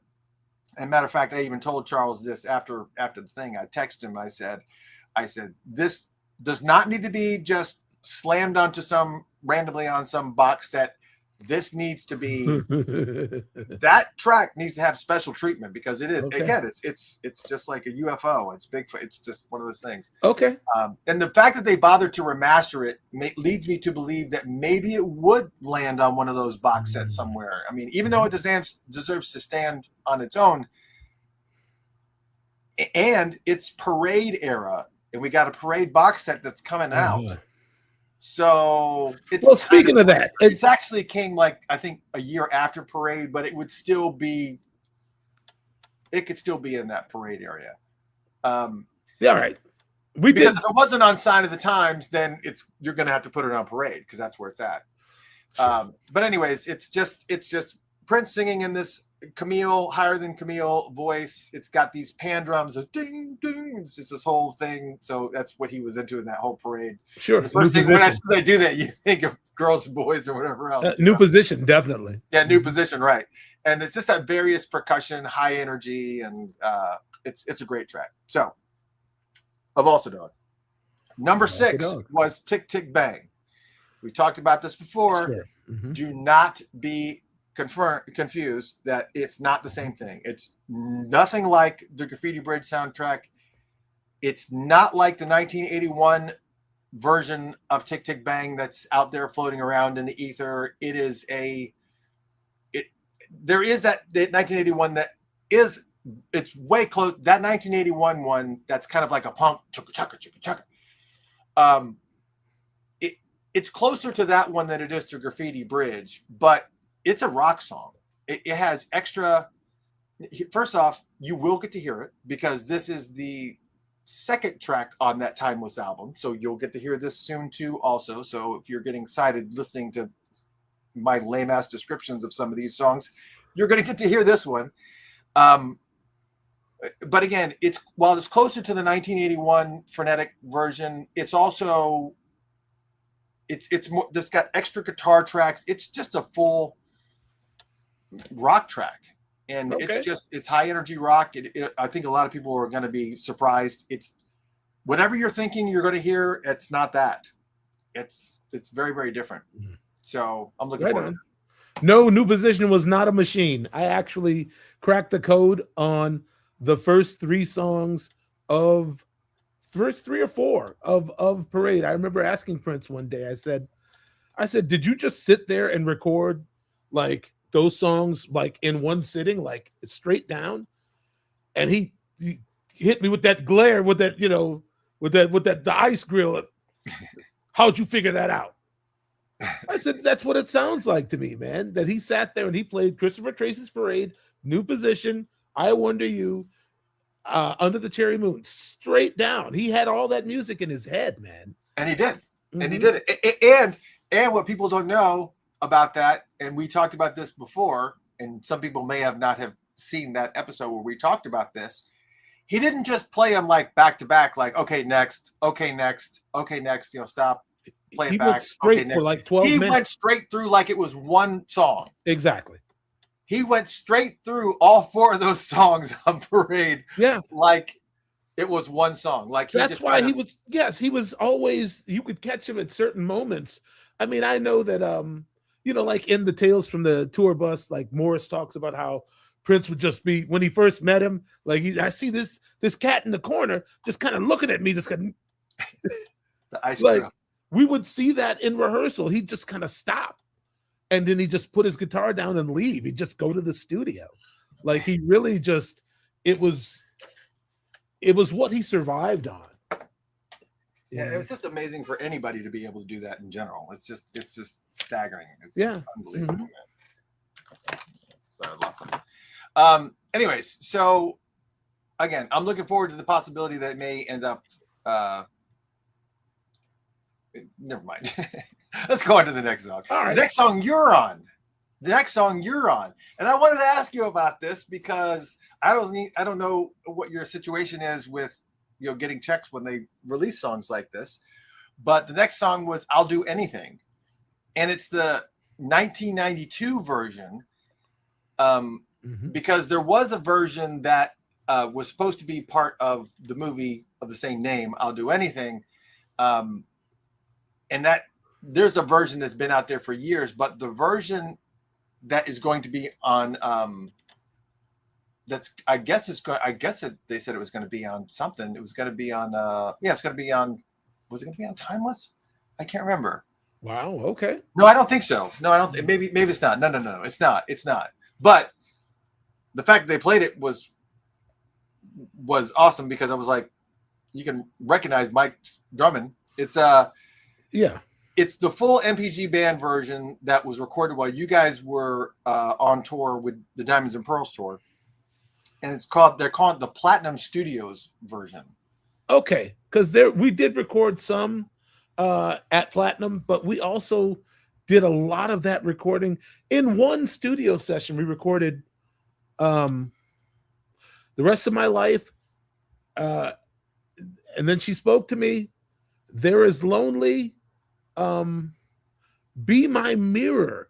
Like we basically demoed like almost all of the songs for I'll Do Anything in one recording session.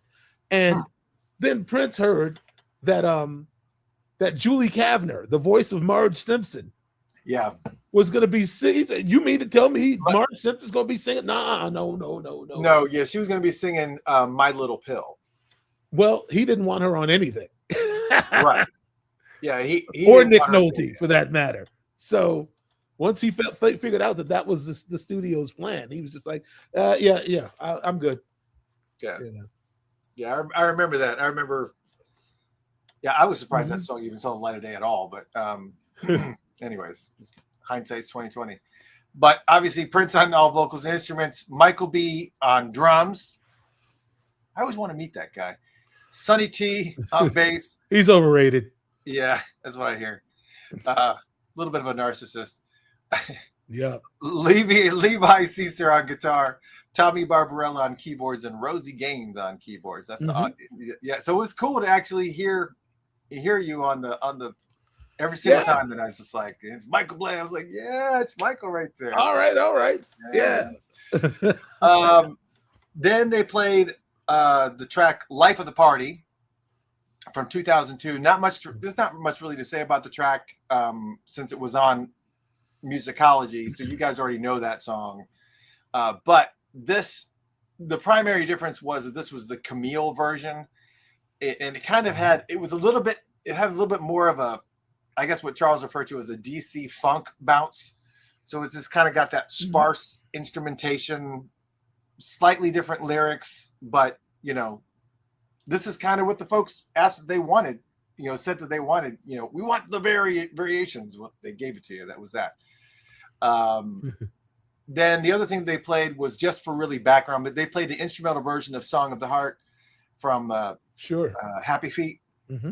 So all you gotta do is it's just the instrumental version of this. And the only reason why they played it is because they were using it as a backdrop for a contest that they were doing, a fan popping contest that they were doing.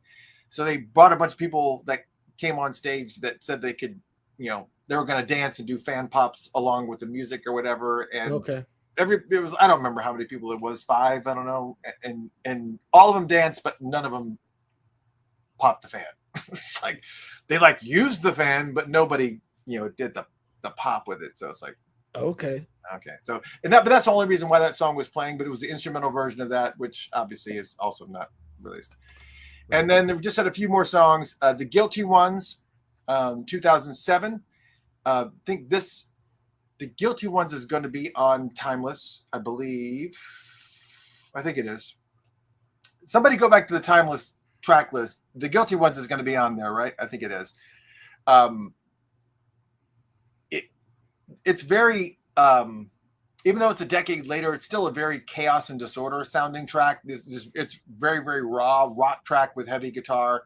I got it. And they even had some of the lyrics inside of 21 Nights. Inside of that book, they actually had lyrics from this song in there as well. But yeah, it's very, very cool. It is. So was trying to see if somebody could tell me whether they could confirm The Guilty Ones is supposed to be on Timeless. I'm pretty sure that it is. I'm not going to scroll back up because we're trying to. Somebody. It looks like Kurt said yes. The Guilty Ones is on there. Okay, good. Yeah. And then they had a song, two more songs that won't be on Timeless. One called "Girls in the Band."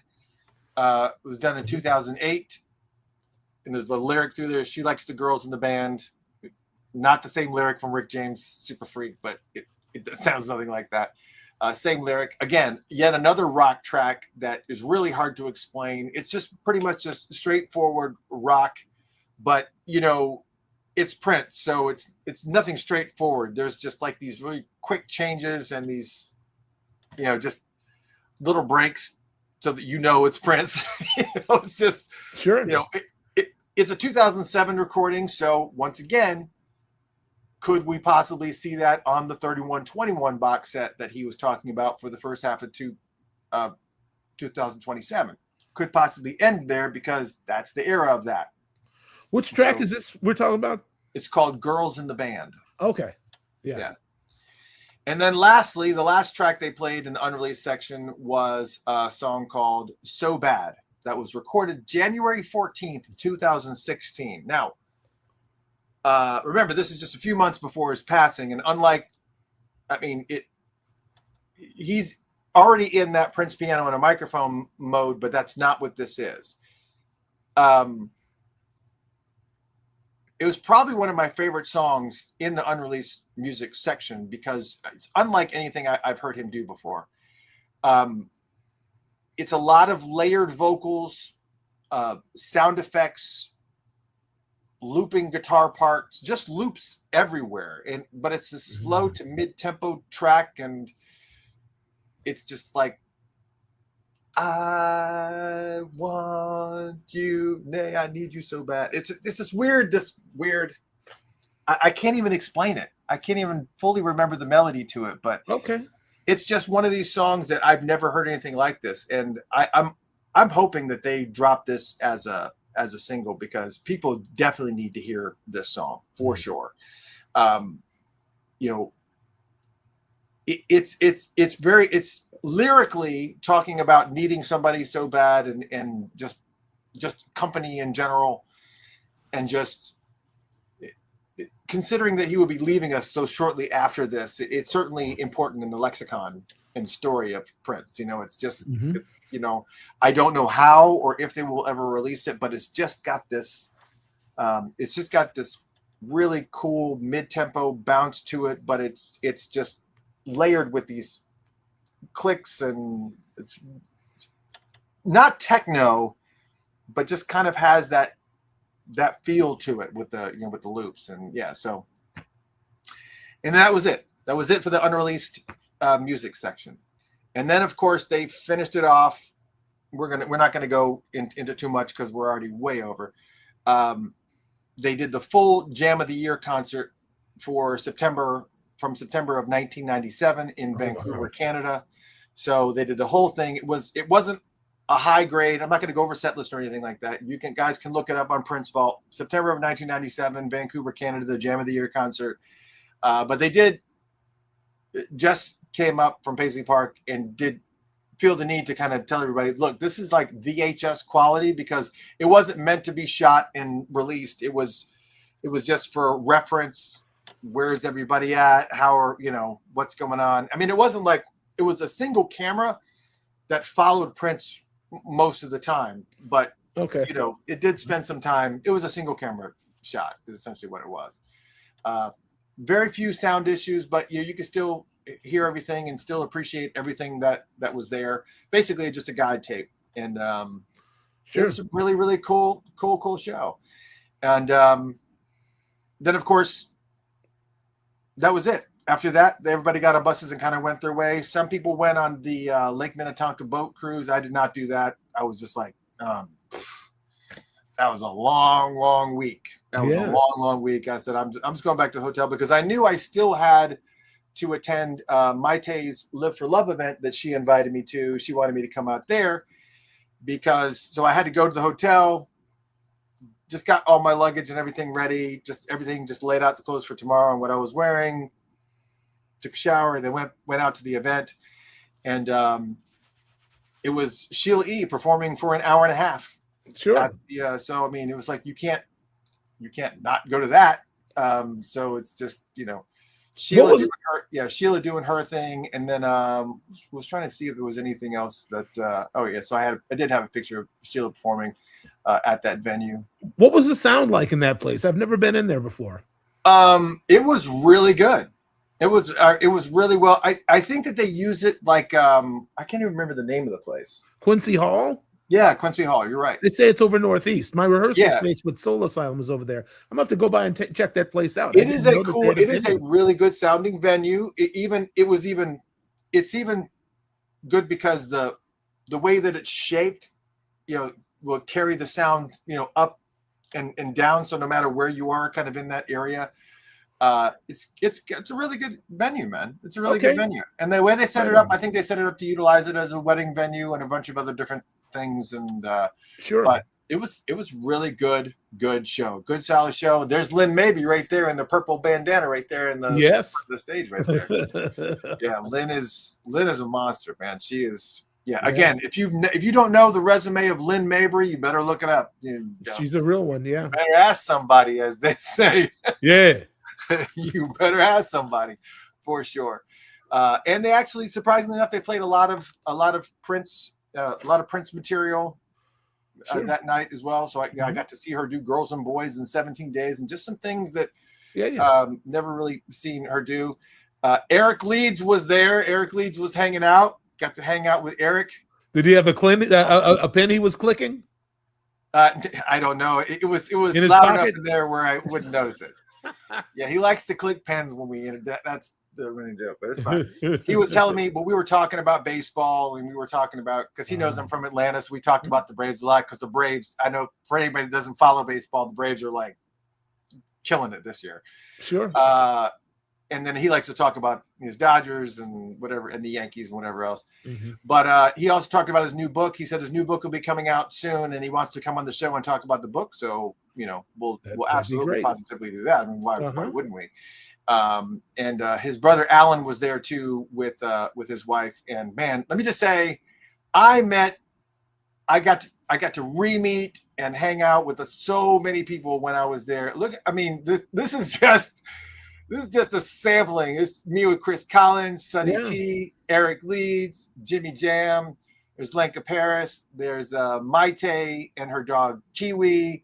There's me and Shelby J. There's Greg Brooks, Lisa Coleman, Alan Leeds. Yeah, you got around, man. Me with Tevin Campbell. There's me and Cora, and there's the picture that I got from my hip with me and CeeLo. Yeah, but there's still there's still like a bunch of photos of me and CeeLo that are out there. But yeah, I saw got around for sure, man. I saw a picture of Tevin, and he looked like Andre 3000. Like, yeah, he does. Yeah, he looks like Andre 3000 there. Yeah, it does. Yeah, just you're right. A little bit. Yeah. Just a little bit. But and then to top out the evening, if that's not enough, okay. So the evening's gone. No, I don't have Sheila E's set list. I can get it for you if you guys are interested. I can post it somewhere, but I don't have it here. And even if I had it, I wouldn't want to go all the way through it, just for time's sake.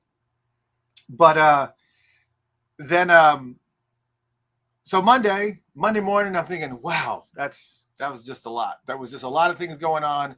So I go to the airport, check my bag. It's 59 pounds, so it's like 9 pounds over what it's supposed to be. The guy lets me slide. I'm like, oh, cool. Make my way through the TSA thing, and now I'm just kind of walking my gait, just moseying, because it's like an hour and a half or so. It's an hour and a half before my flight even leaves. And who's out there playing right in the middle of friggin' the airport is Tommy Barbarella. Uh-huh. Tommy Barbarella is sitting out there with Cameron and David Billingsley just out there. Just out there just playing in the middle of the airport. Yes, sir. Absolutely. I was like, are you kidding me right now? So it was just one thing after another. And I was just like, you know what? That was kind of like just the icing on the cake, for real. It was just like, here I am heading out, expecting that's it, that's all of it. And there's Tommy Barbarella just jamming, and I don't know how long they played, but I mean they played for about 15 minutes after I got there. He played. I know they played Kiss. They played Venus de Milo. I can't remember what else they played, but yeah, Cameron. I don't remember his last name. Are you familiar with him? Cameron Hughes. Is that his last name? I believe so. Yeah, that guy could sing. Yeah, definitely. He's been bad for a long time. Yeah, he was singing he's done background vocals for Beyonce and going on tour with doing all that stuff. And he's been out with Kelly Rowland. Yeah. I mean, if you're going to be backing those girls up, it's just a matter of time for Cameron. It's coming. Everybody will know who we're talking about. Well, he just released a single. Well, there it is. Yeah, it's on Spotify right now. So I guess look it up, and it's great. So it was a good wrap up. So man, awesome.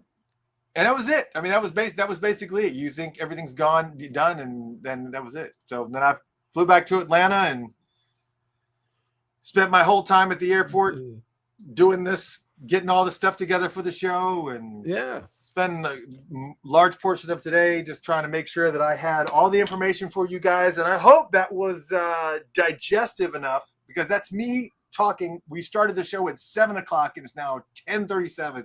That's over it's basically a 3.5 hour show that we just did for you guys. That's right. Covering the celebration with a recap. And I hope you guys got something out of it. No, I believe it was worthwhile. Definitely. I mean, it's a lot of information, a lot of new stuff that I know you guys didn't know because only I was told certain things, and so hopefully they was able to break some news for you. And here's my prediction. Okay. Somebody's still beefing about the parade box set. Yeah, I don't. Yeah, it's okay. Let them beef on the parade box. I guarantee you did not give them enough information to be satisfied.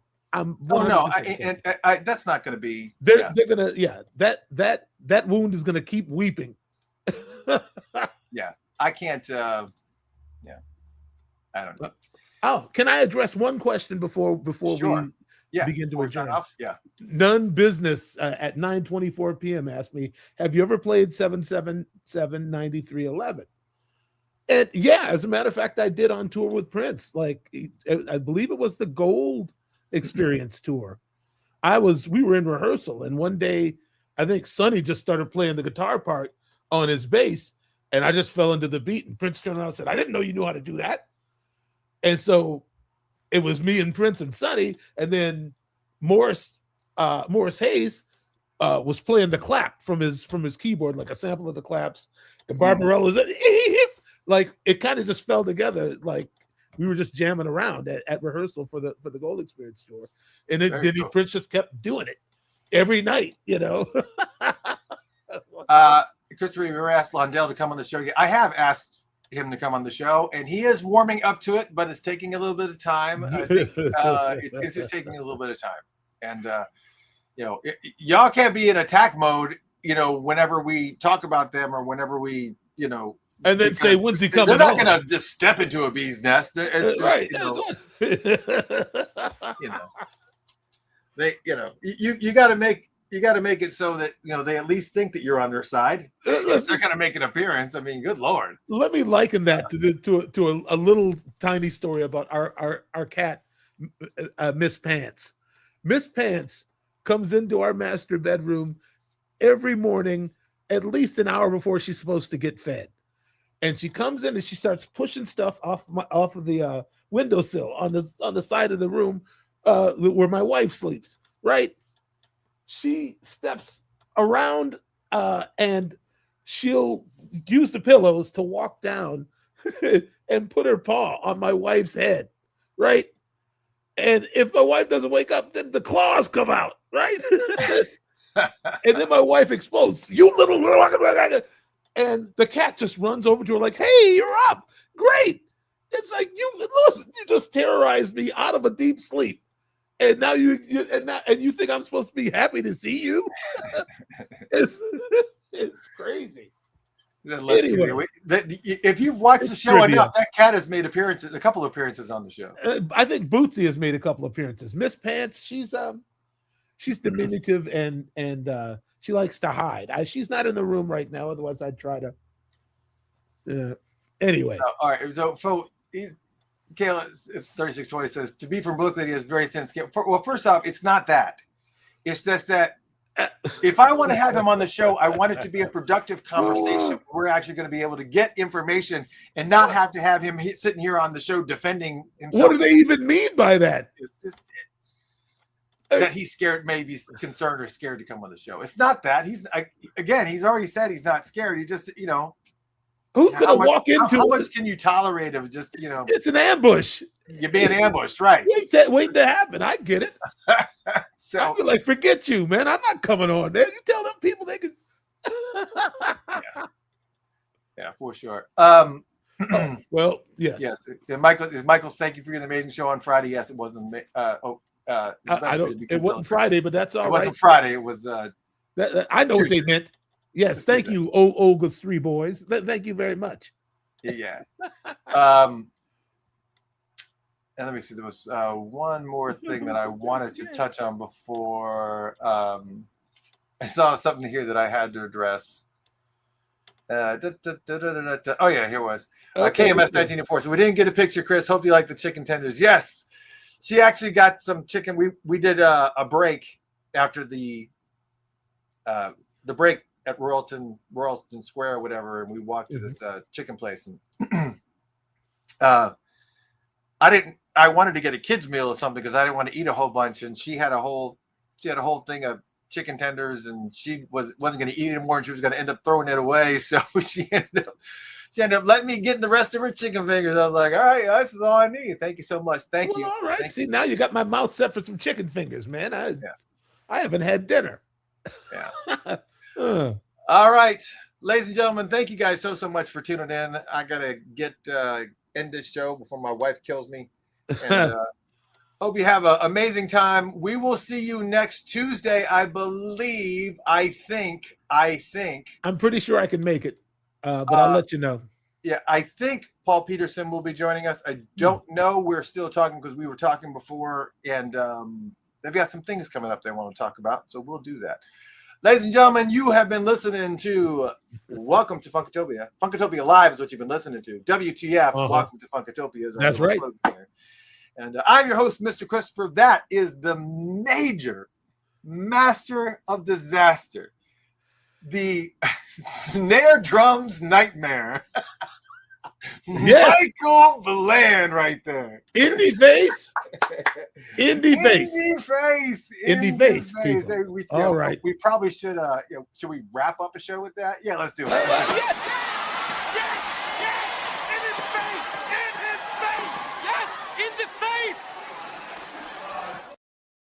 Yes, in the face. All right, we will see you guys later. Love and peace to all y'all. Thank you so much. Good night, everybody. We will see you probably next week. Or at least we'll try. Yeah. Good night.